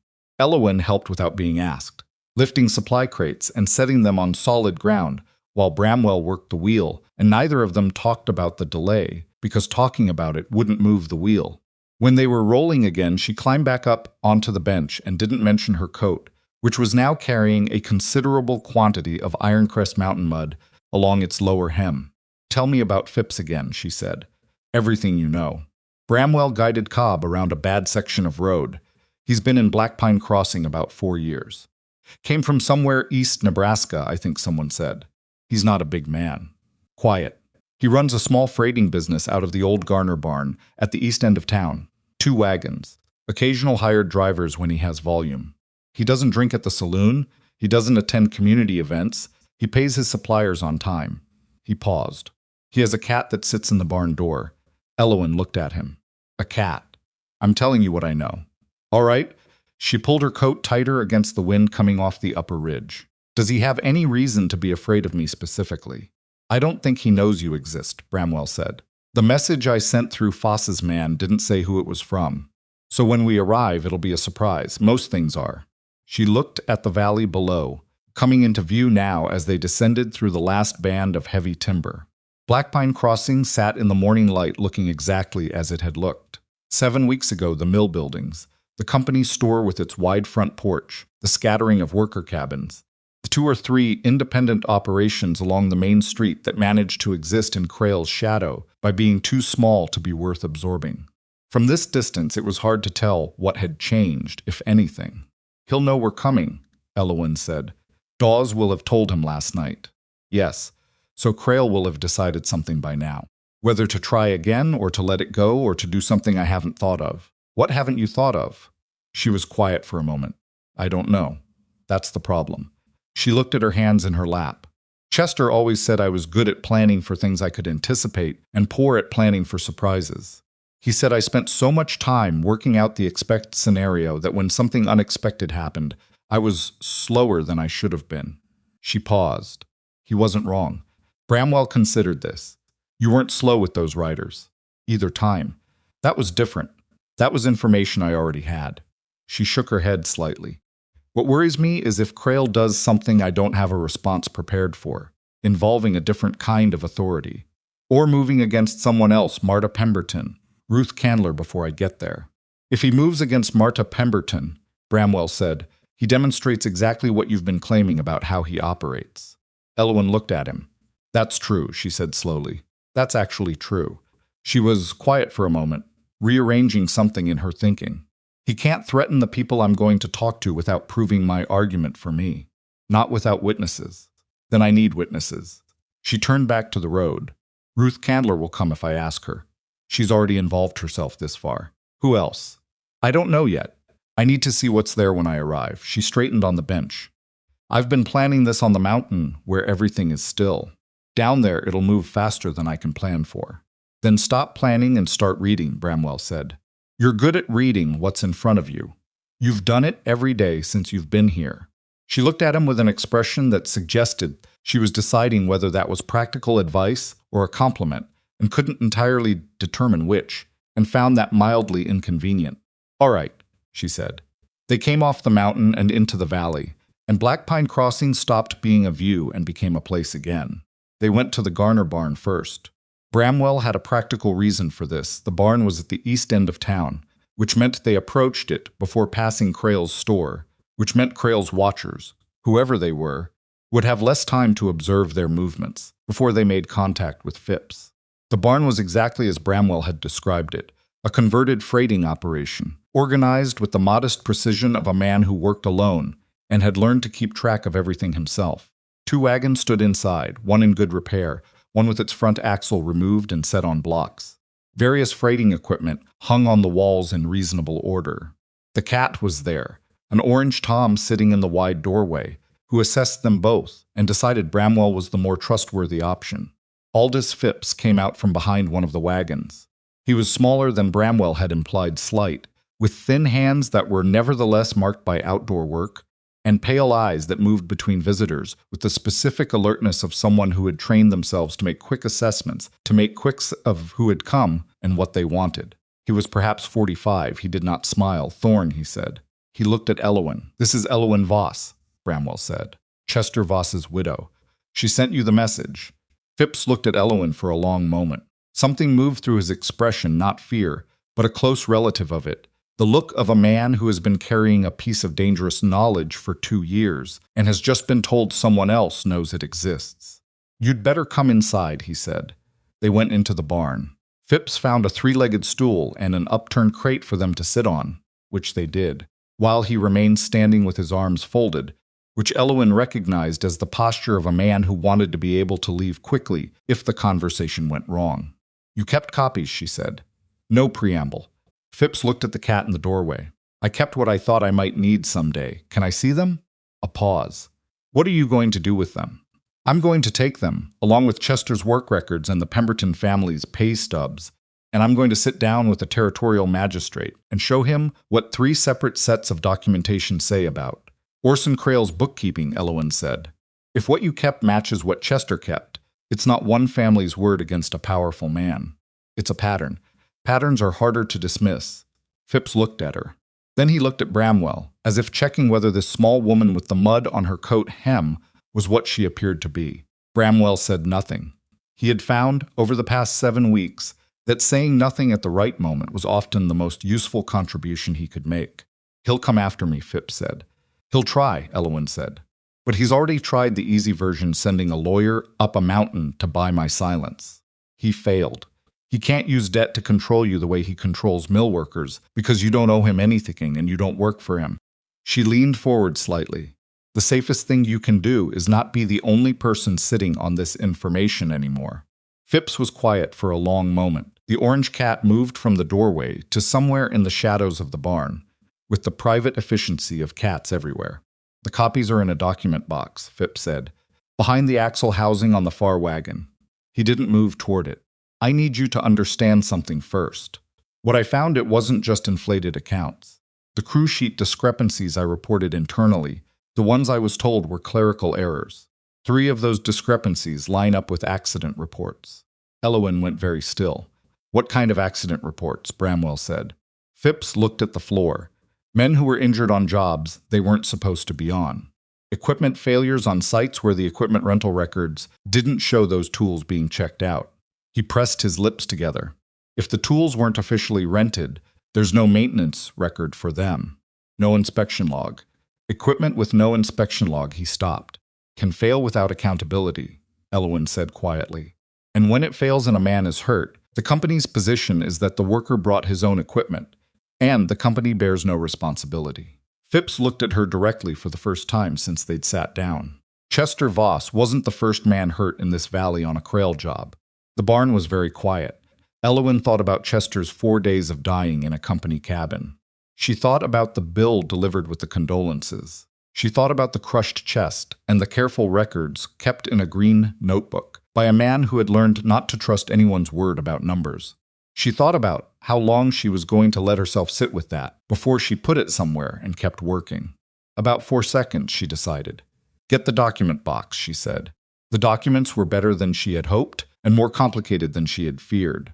Phipps had kept meticulous copies, 23 pages in total, covering crew sign-in sheets, equipment log discrepancies, and 3 internal memos he had written to Crail's office manager, all dated, all signed, all describing the same clerical errors that had been dismissed each time. At the bottom of the box was a 4th memo, the one that had apparently concluded his employment, a comparison table he had drawn up showing 7 separate incidents where equipment costs in the rental ledger did not appear in the corresponding crew sheets. 7, not 3.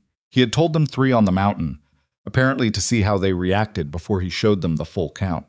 Elowen looked at the comparison table for a long time. You drew this up before you left, she said. The night before I submitted my resignation, Phipps said. I made 2 copies. One I kept. One I gave to the Territorial Land Office with a covering letter, anonymously. He looked at his hands. I don't know if anyone there ever read it. The Territorial Land Office, Bramwell said. Timber licensing goes through them. Any misconduct affecting worker safety on a licensed timber operation is theoretically their concern. Phipps's voice was flat. I said theoretically. Do you know who received it? Elowen asked. I addressed it to the senior clerk. A man named Reeves. He paused. I never heard back. Elowen laid the comparison table alongside Chester's work location records. She looked at the dates. She found the first match in 40 seconds an entry in Phipps's table, corresponding exactly to a week in which Chester's notebook placed him on a different job site than Crail's rental log suggested. The second match took 3 minutes because the dates were offset by 1 day, in a way that initially looked like a genuine discrepancy until she realized the rental entries were recorded on the day of return, not the day of pickup. When she found the second match, she looked up at Phipps. They line up, she said. Phipps let out a breath that he appeared to have been holding for some portion of 2 years. I needed someone else to see that, he said. I needed to know I wasn't, he stopped, that I hadn't just been making a mistake. You weren't, Elowen said. You were right. Ruth Candler found them at the barn an hour later, which told Bramwell that the news of their arrival had moved through the smaller, quieter channels of Black Pine Crossing faster than it had moved through Crail's. Ruth arrived slightly out of breath, and with her apron still on, and she brought Marta Pemberton with her. Marta Pemberton was younger than Elowen had expected, perhaps 28, with the look of someone who had been tired for a long time, had grown so accustomed to it that she no longer thought of it as exceptional. She had 4 children at home, and a husband working a winter timber contract, and a debt she had been told she couldn't question. And she walked into Phipps's barn with the particular courage of a person who has decided that the frightening option is now preferable to the safe one. She had the tin box under her arm. Ruth said you might be able to tell me something about Hollis's account, Marta said. She was looking at Elowen, not at Bramwell, which Elowen understood. She was the one who could be spoken to woman, without the additional calculation of what a large, quiet man in the corner was thinking. I might be, Elowen said.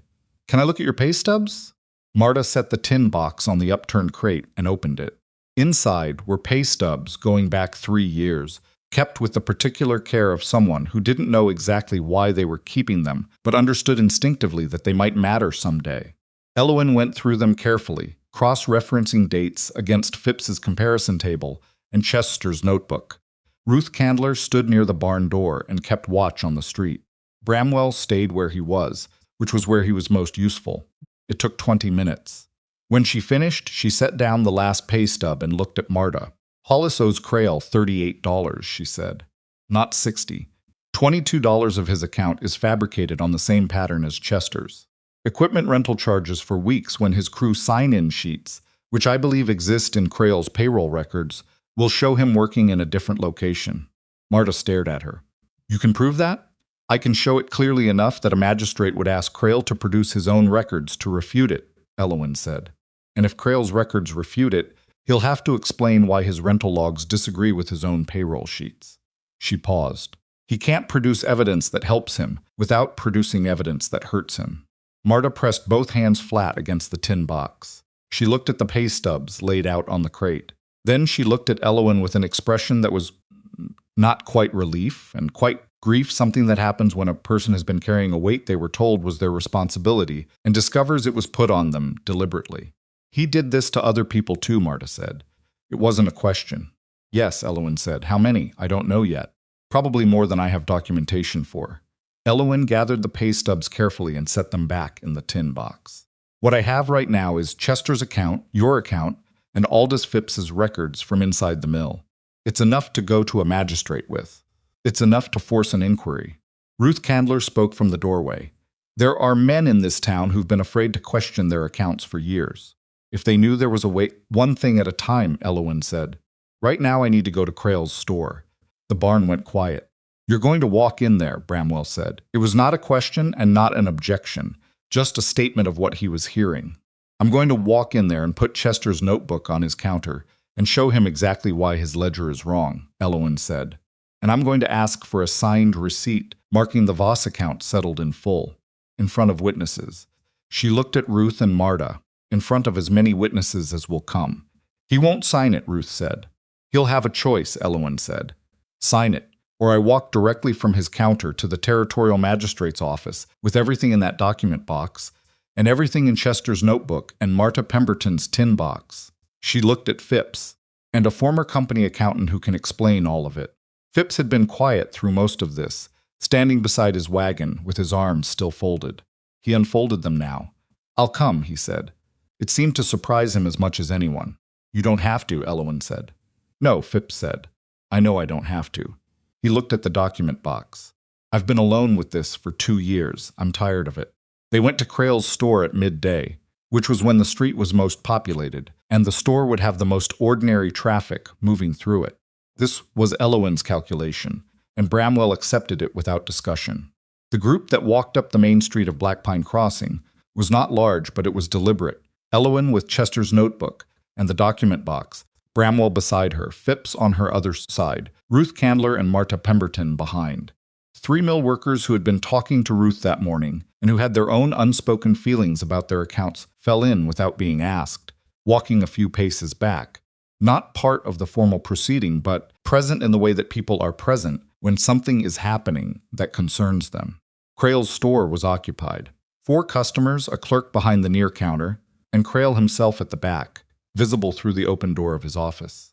He saw them come in. He came forward before they reached his counter, which told Bramwell that he had expected something, and had positioned himself accordingly. His good vest and his expression of patient authority, the one Bramwell had seen him use in March when he had presented Elowen with the fabricated debt and expected that to be the end of it. "Mrs. Voss," he said, "I believe my associate Mr. Dawes communicated our offer clearly." "He did," Elowen said. "I communicated my answer clearly in return." She set Chester's notebook on the counter and opened it to the October entries. "I'd like to resolve this today." "We have nothing to resolve," Crail said. "The account was settled when Mr. Thorne paid it." "The $80 was paid," Elowen said. "The question of whether $80 was a legitimate figure was not resolved." She turned the notebook so the open page faced Crail. "This is my husband's record for the week of October 14th. He was working in the Camas Creek drainage that entire week, signed in daily by Foreman Birch. Your ledger shows equipment rental from your mill yard on October 15th and 16th. He cannot have been in 2 places at once." Crail looked at the notebook. He looked at it the way a man looks at something he expected to have dealt with by now. Records kept privately by a deceased employee carry no. They carry the same weight as any business record when corroborated, Phipps said from beside Elowen. His voice was quiet, but it was steady, and Crail's eyes moved to him with a sharp attention that told Bramwell this was a face Crail recognized and had not expected to see here. Aldous, Crail said, and there was something in the single word, not quite a warning, more like a recalibration. I kept copies of my work before I left, Phipps said. The crew sheet discrepancies I reported 3 times. The equipment logs that don't match. I also sent a copy to the Territorial Land Office 2 years ago. He paused. I don't know if they still have it, but I have mine. The store had gone completely quiet. The 4 customers had not left. The clerk behind the counter had found something extremely interesting to look at on the surface of the counter. This is, Crail began. 7 documented discrepancies in your equipment rental records, Elowen said. 3 of them coincide with accident reports. The Pemberton account carries $22 of fabricated charges on the same pattern as Chester's. She kept her voice level. I'm not asking you to admit to anything in front of these people. I'm asking you to sign a receipt, marking the Voss account settled in full. Today, in this room. Crail looked at the people behind her. His gaze went to Marta Pemberton, who was standing with the tin box under her arm and meeting his eyes without looking away, which appeared to cost her something, but she did it anyway. His gaze moved to Ruth Candler, who had her arms folded and her expression fixed. To the 3 mill workers in the back of the group, men he had seen every week for years, men whose debt ledgers sat in his office 20 feet away. You're making a serious accusation, Crail said. I'm making a documented one, Elowen said. There's a difference, and I've been very careful about that difference. She reached into the document box and laid Phipps's comparison table on the counter beside Chester's notebook. Sign the receipt or I take all of this to the magistrate this afternoon. One of the mill workers in the back said, very quietly to the man beside him, same thing happened to my March account. He said it barely above a murmur, but the store was quiet enough that it carried. Crail heard it. His jaw tightened once. Then it released. He looked at Dawes, who had materialized from somewhere near the back of the store. Bramwell hadn't seen him come in, which told him Dawes had been in the office already, which meant Crail had expected something today, just not exactly this. Dawes gave Crail a look that contained an entire conversation, and whatever that conversation was, it concluded somewhere Crail didn't want to be. Crail reached under the counter and produced a receipt ledger. He wrote in it. His pen moved with the particular deliberateness of a man who is doing something under the understanding that his options have been reduced to the options in front of him. He wrote the date. He wrote the Voss account name. He wrote the amount. He wrote settled in full. He signed it with his full name. He tore the receipt from the ledger and set it on the counter. Elowen picked it up. She read it. She read every word of it carefully, which took 45 seconds, and Crail stood behind his counter and waited while she did this. Thank you, she said. She folded the receipt and placed it inside Chester's notebook and closed the notebook and put it in the document box. Then she turned to Marta Pemberton. The next time Hollis has a question about his account balance, she said, clearly enough for the room to hear, he has the right to ask for an itemized statement and to compare it against his own records. She looked back at Crail. That's true for everyone who carries an account here. Crail said nothing. Elowen walked out of the store. Bramwell followed her. Behind him, he could hear the particular sound of a room beginning to quietly exhale, and then the lower sound of people beginning to talk to each other, and the specific change in that sound that happens when the thing everyone has been not saying starts to be said. He came out onto the boardwalk and found Elowen 3 steps from the door, standing in the April sun, holding the document box against her chest with both arms. She was not triumphant. She was not tearful. She stood in the manner of a person who has done something that required everything she had and is now conducting a private inventory of whether everything is still there. You did it, Bramwell said. I got a receipt, she said. Crail is still standing in that store. The accounts he's been running on other people are still on his books. She let out a breath. But the magistrate has Phipps's letter from 2 years ago.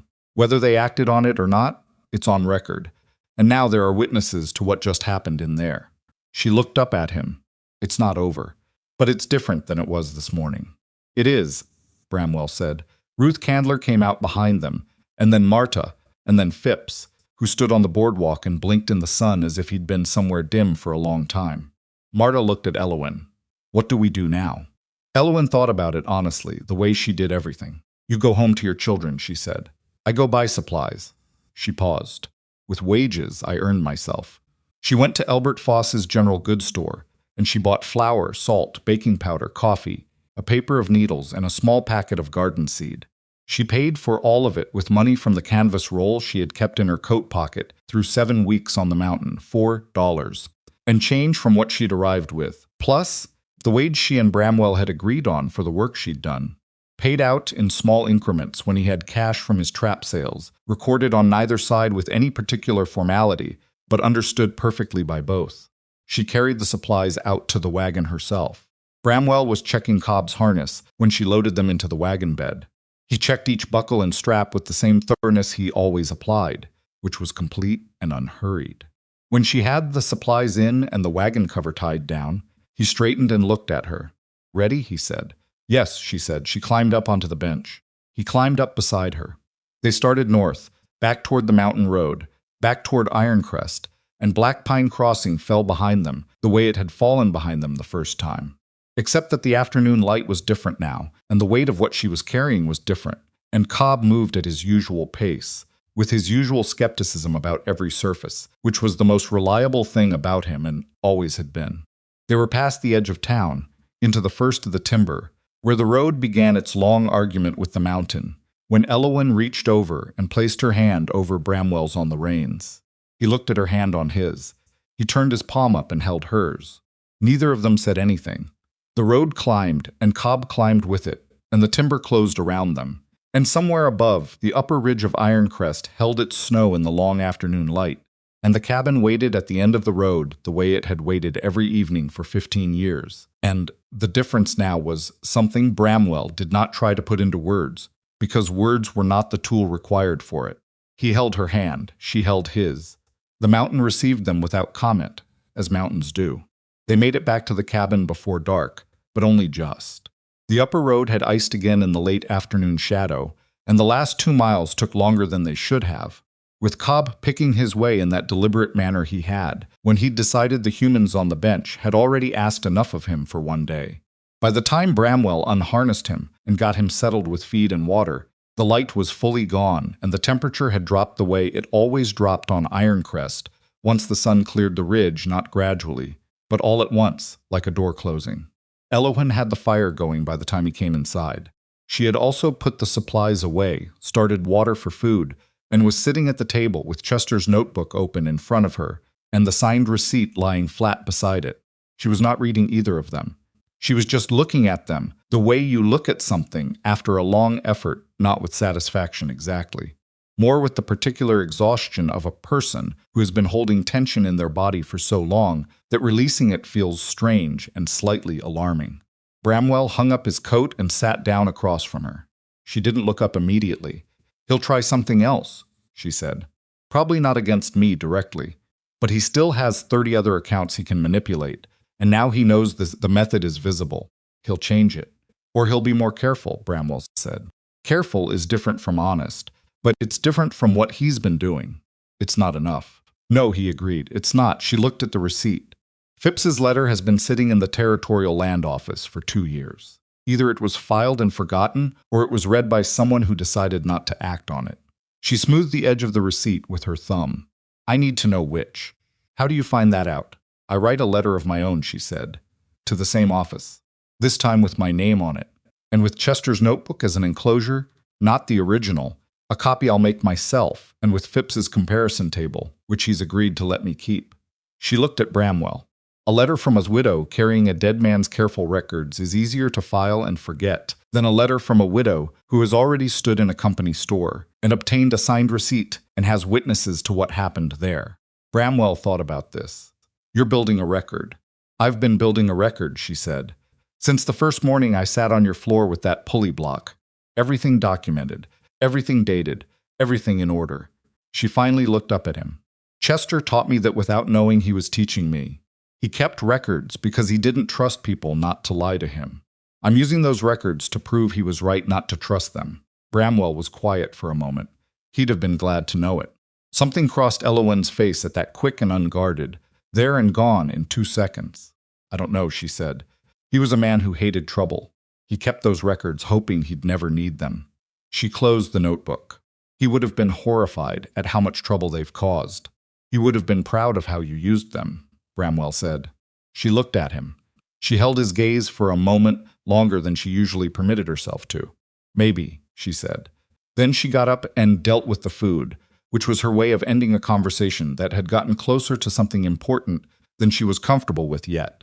Bramwell let her. He had learned that about her, too. She spent the next 3 days writing the letter to the Territorial Land Office.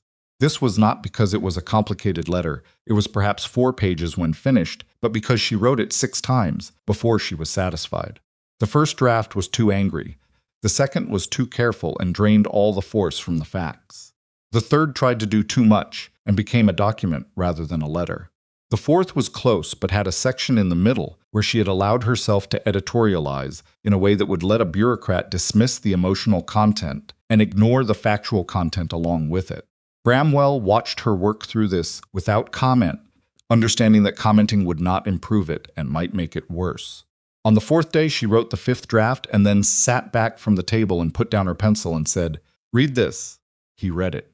It was clear and specific and carried no more anger than the facts themselves generated, which was enough. She had laid out the Voss account discrepancy, the Pemberton account discrepancy, the 3 accounts in Phipps's comparison table that coincided with accident reports, and the signed receipt obtained on the date noted.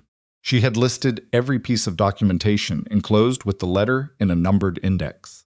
She had asked 3 specific questions and requested specific responses to each, which made it difficult to send a general letter of acknowledgement and file the matter closed.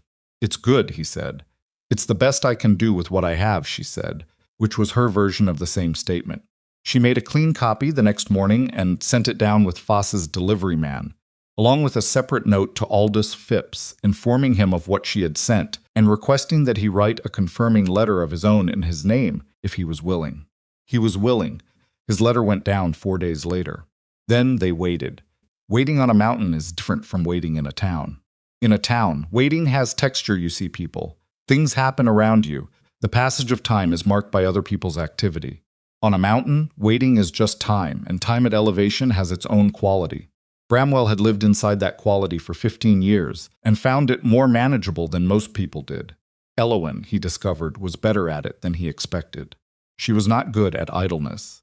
She had never pretended to be. But she had a discipline about work that kept the waiting from becoming a wait. She found things to do, the real kind, not manufactured tasks. She started mapping Bramwell's trap routes in a notebook she had gotten from Voss's delivery man, drawing a rough diagram of the terrain with the trap sets, marked in notations about what she had observed each time she accompanied him. She said she was doing it in case the information was ever useful to him. He didn't point out that he had been running the routes from memory for 12 years, and the information was already in his head. He let her do it because the doing of it was what she needed, not the product. She also began work on what she called, without particular drama, the repair operation. It started by accident. A rancher named Connell came up the mountain road in late April with a seized block-and-tackle system on his wagon, on his way to Billings for the week, hoping Bramwell might know what to do with it. Bramwell looked at it and identified the problem in about 30 seconds: a cracked sheave wheel, the exact same issue as the pulley block on Bramwell's workbench back in March, and then handed it to Elowen because she was standing beside him, and they both knew she would do it faster. She had it repaired in 90 minutes. Connell paid her $1.50 without being asked, which was fair, and went on his way toward Billings. Elowenson stood in the yard with $1.50 in her hand and looked at the road where his wagon had gone, and then looked at Bramwell. "You want to set up a workshop," he said. "I want to think about it," she said. She thought about it for approximately 2 days, and then she asked Bramwell if she could use the far corner of the cabin's storage room as a workspace. He said yes. She reorganized the storage room so that the far corner was accessible and well lit from the single window, and she moved her tools, which had grown from borrowed implements, to a small personal collection, acquired through Voss's deliveries, to the corner, and she set up the workbench surface she needed, using a plank from the lumber pile outside. Within 2 weeks, 3 more people had found their way up the mountain with rigging problems, harness failures, and one complicated question about a wheel hub that she solved in a way the wheel's owner admitted had not occurred to the blacksmith in Billings. She charged fair rates and did not inflate them, which was a principle so embedded in her that it apparently required no deliberation. Bramwell watched this develop with the same attention he brought to everything, which was complete and expressed mainly through silence. He had a thought about it that he kept to himself for a while before he said it. He said it one evening at the end of April, when the days had finally gotten long enough that there was still light after supper. "You could do this properly," he said. Elowen looked up from her workbench corner, where she was cleaning cable splice she had been asked to evaluate for a timberman from the next drainage. "I am doing it properly. I mean with the right equipment," he said. "A proper bench. A vise. Some of the rigging tools your father had that you don't currently own." He paused. "A space that isn't a corner of a storage room." She set down the splice. "Where do you propose I do it?" "The storage room isn't load-bearing on the east wall," he said. "I could add 8 feet to it without touching the main structure. Proper window. Proper floor." He looked at the wall he was describing, running the dimensions in his head. "It's not a complicated build." Elowen looked at the wall, too. She looked at her corner. She looked at Bramwell. "That's a significant amount of work for a corner someone borrowed," she said carefully. "It's not a corner someone borrowed," Bramwell said. "It's a workshop that hasn't been built yet." She held his gaze for a moment. "You'd have to clear ground on the east side," she said. "The slope runs away from the foundation there. You'd need drainage, or the spring thaw will undercut the sill." "I know," he said. "I've been thinking about how to address that." "And the lumber, I have a timber contract for the end of May," he said. "I can pull what I need before it ships." Elowen looked at the wall for another moment. Then she picked up the cable splice and went back to evaluating it. "You'd need help with the framing," she said. "The span you're describing, you can't set the top plates alone." "I know someone with good hands," he said. She was quiet. "Then, the drainage on the east slope needs a French drain, not just a surface grade. It's heavier clay below 6 inches. I can show you what my father used." "All right," Bramwell said. "And the window should face southeast," she said. "The morning light is better for close work." "Southeast it is," he said. She didn't look up from the splice, but something changed in the line of her shoulders, a releasing of something she had been holding in a particular posture for a long time. Not collapse, nothing so dramatic. Just the specific physical adjustment of a person who has been standing at the edge of something and has finally decided quietly to step back from the edge and stand on solid ground. The letter from the Territorial Land Office arrived in the 3rd week of May. Voss's delivery man brought it up, tucked inside the regular supply order, which was how most significant things arrived on the mountain without ceremony, wrapped in the ordinary. Elowen read it at the table while Bramwell split wood outside. She read it twice. Then she went to the door. Bramwell. He came in. She set the letter on the table. "They have Phipps's original submission. It was filed and received, not lost. A clerk named Reeves logged it 2 years ago." She pointed to the relevant paragraph.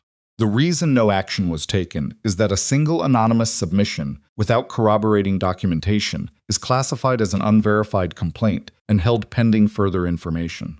"Pending further information," Bramwell said. "Which is now provided," Elowen said. "My letter, with my name on it, with the receipt, with the copy of Chester's notebook, with the Pemberton account figures, with Phipps's comparison table, and his separate confirming letter that is, in their classification, corroborating documentation." She looked at the letter. "They're opening a formal inquiry into Crail Timber's equipment rental records and payroll documentation for the past 5 years. The room was quiet. "That's not a verdict," Elowen said. "An inquiry is just an inquiry. Crail will have lawyers, and the process will take longer than anyone wants it to, and it might conclude in something less than full accountability." She folded the letter carefully. "But it means someone with authority is now looking at the same numbers I looked at. Someone who can compel him to produce his records." "Can he make those records disappear?" Bramwell said. "He may try. But Phipps kept copies, and I kept copies, and the inquiry has now been formally opened, which means any subsequent alteration to his records is obstruction rather than just bookkeeping." She set the letter beside Chester's notebook. "He's running out of room." Bramwell looked at the green notebook.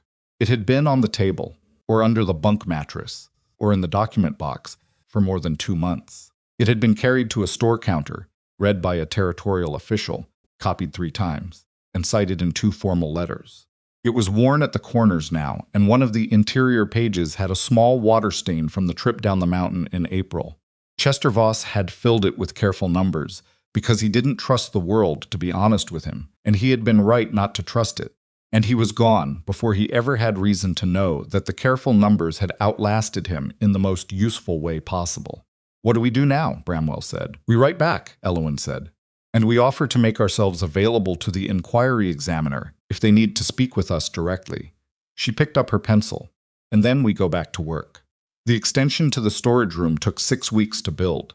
It was not 6 weeks of continuous work. There were trap lines to run and supply deliveries to manage, and 3 separate rigging jobs that came up the mountain in that period and couldn't be put off. The build happened in sections around the other work, which meant it had a particular quality of accumulation. 1 wall framed and raised, then a week of other things, then the second wall, then a long weekend putting up the plates while Elowen held the temporary bracing and called level measurements she could read better than he could from her angle.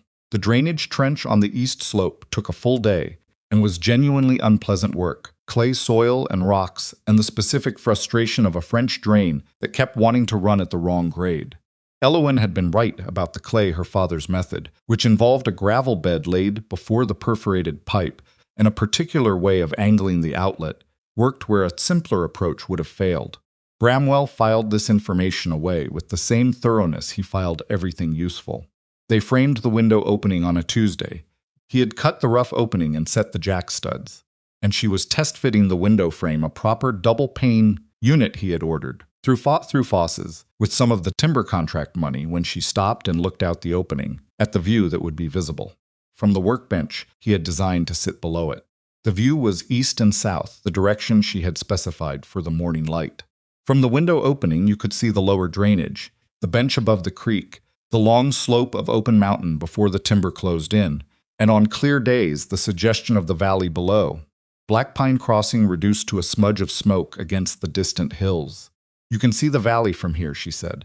"On clear days," Bramwell said. She looked at it for a moment. "I don't mind seeing it from here," she said. "From here it looks like what it is." "What's that?" "Small," she said, "and manageable." She fit the window frame into the opening and checked the level. "Left side needs to come up 1/8 of an inch." He shimmed the left side. She checked the level again. "Good," she said, and they nailed it in.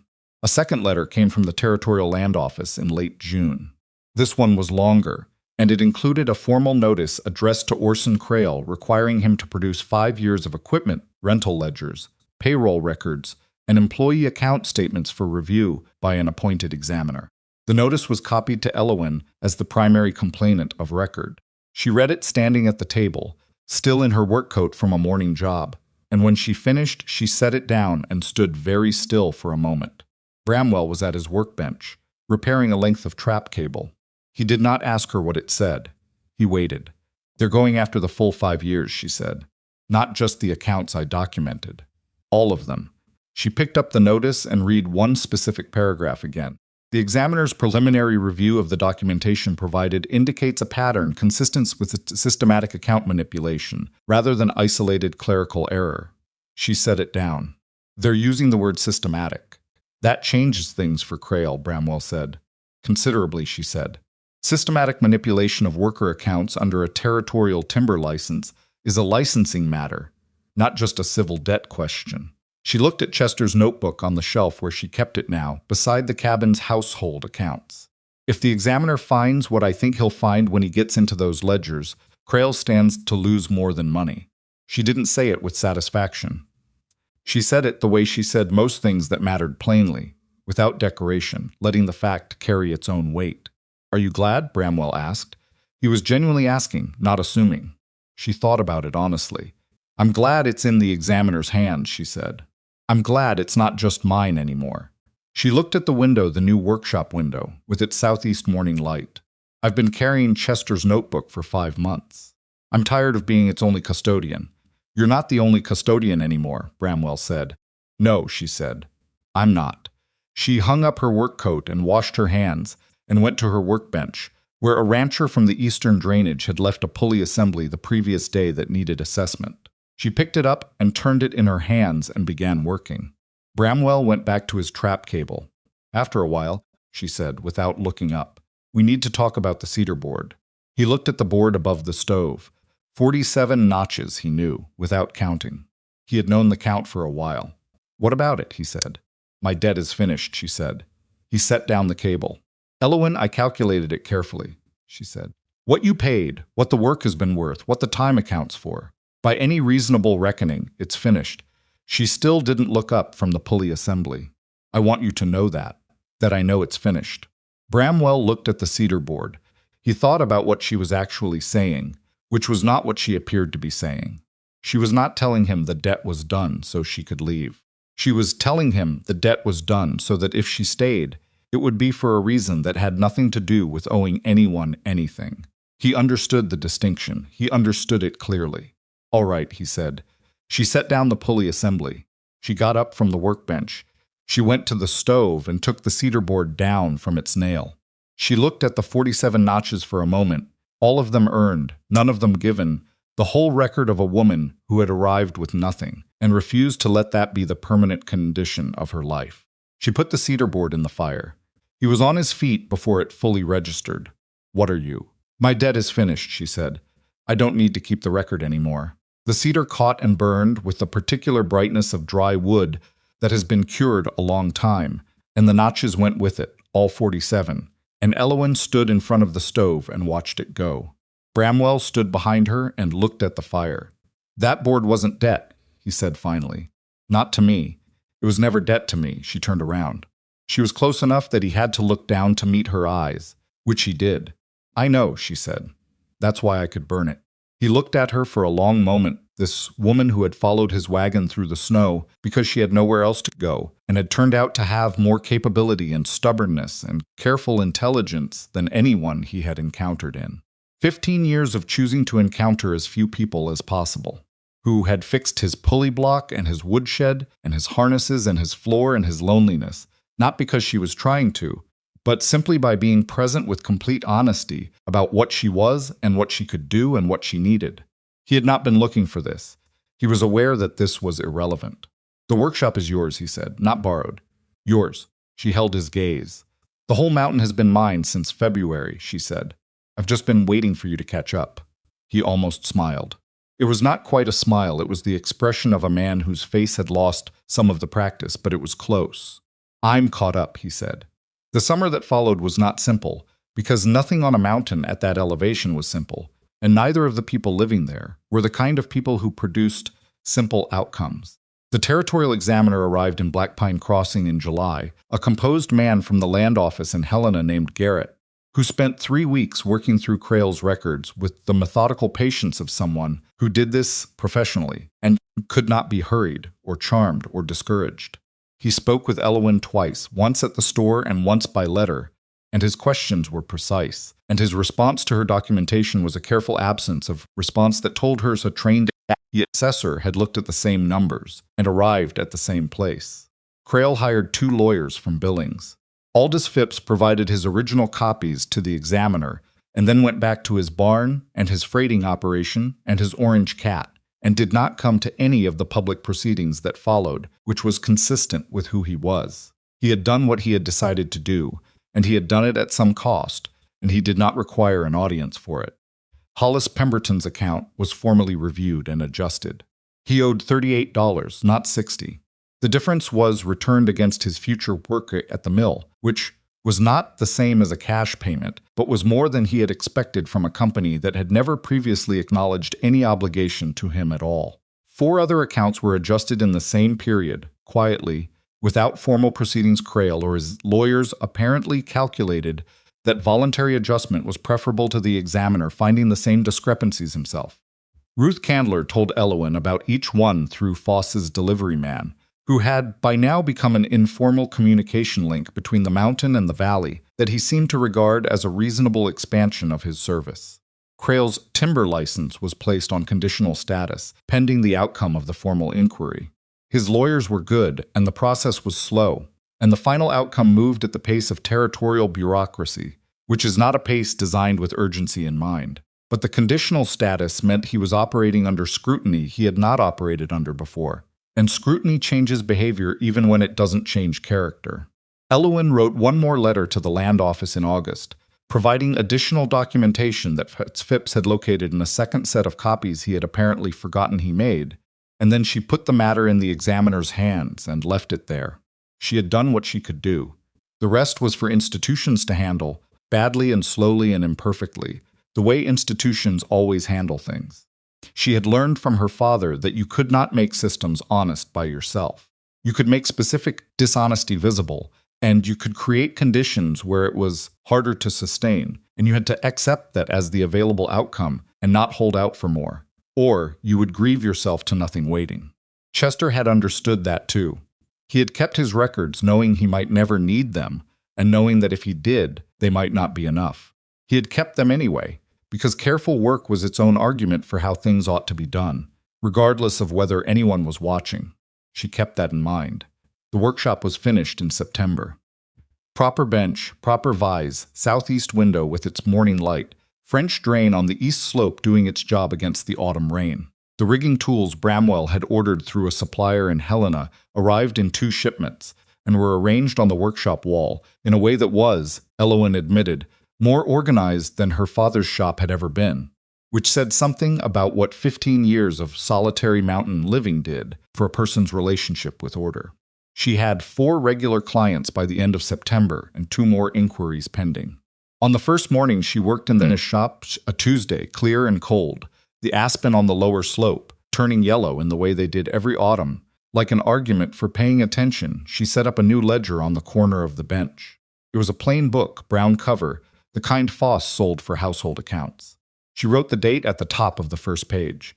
She wrote the name of the first job, and the materials used, and the time expended, and the rate charged. She wrote it in the same small, careful hand Chester had used. She was not sentimental about this. She didn't think of it as continuation or tribute, or any of the larger words people used when they wanted feelings to have better posture than they actually did. She thought of it as practical. She had learned a method from a man who understood that records protected you, and she was using the method, and the method worked. That was enough. Bramwell looked in through the workshop door mid-morning, on his way back from the trap check. He looked at her at the bench, at the organized tools on the wall, at the southeast light falling across the work surface, in the way she had calculated it would. "How is it?" he said. She looked up. "The vise is slightly off-center on the bench. I need to move it 2 inches left." "I'll move it this afternoon," he said. "I know," she said. "That's why I told you." He went to check on Cobb. She went back to work. The mountain held them both in its particular silence, which was not empty but full of wind through the upper timber and the creek running in the drainage below, and the sound of 2 people living in the same space, without requiring the space to be anything other than what it was. Bramwell Thorne was still known in the valley as the mountain man who had once laid $80 on Orson Crail's counter for a widow he barely knew. People told the story because it was the kind of story that travels a gesture, that was clean and complete and required no further explanation. But the people who came up Ironcrest for rigging work, who sat in the yard while Elowen assessed a seized pulley or a failed cable splice, who sometimes stayed for coffee on the cold mornings, because the mountain road was long and the coffee was good. Those people knew that the better part of the story was what came after. That a woman who had arrived with nothing had built something real, not from rescue, but from the refusal to let what had been taken from her define the limits of what she could still make. That a man who had chosen solitude because people were costly and complicated had discovered, late enough, that he'd stopped expecting it, that the right kind of company was not a cost at all. That Chester Voss had kept a green notebook full of careful numbers, and the numbers had traveled further than he ever did, and had done more work than he had known to hope for. The notebook stayed on the shelf beside the household ledger. Elowen never moved it. When people asked about it, and occasionally they did, the curious ones, the ones who noticed that the worn green book seemed to occupy its shelf with a particular intentionality, she told them it had belonged to her husband. She didn't explain further than that. Some things carry their own weight without needing to be held up and shown to people. That was something Chester had known.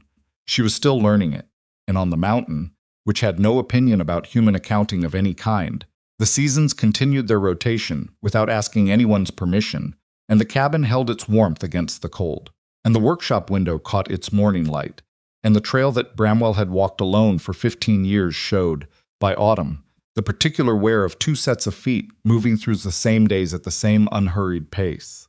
Not perfectly, not without friction or difficulty, or the ordinary failures of two imperfect people sharing a difficult life in a hard country, but together, which was, in the end, what the $80 had actually purchased.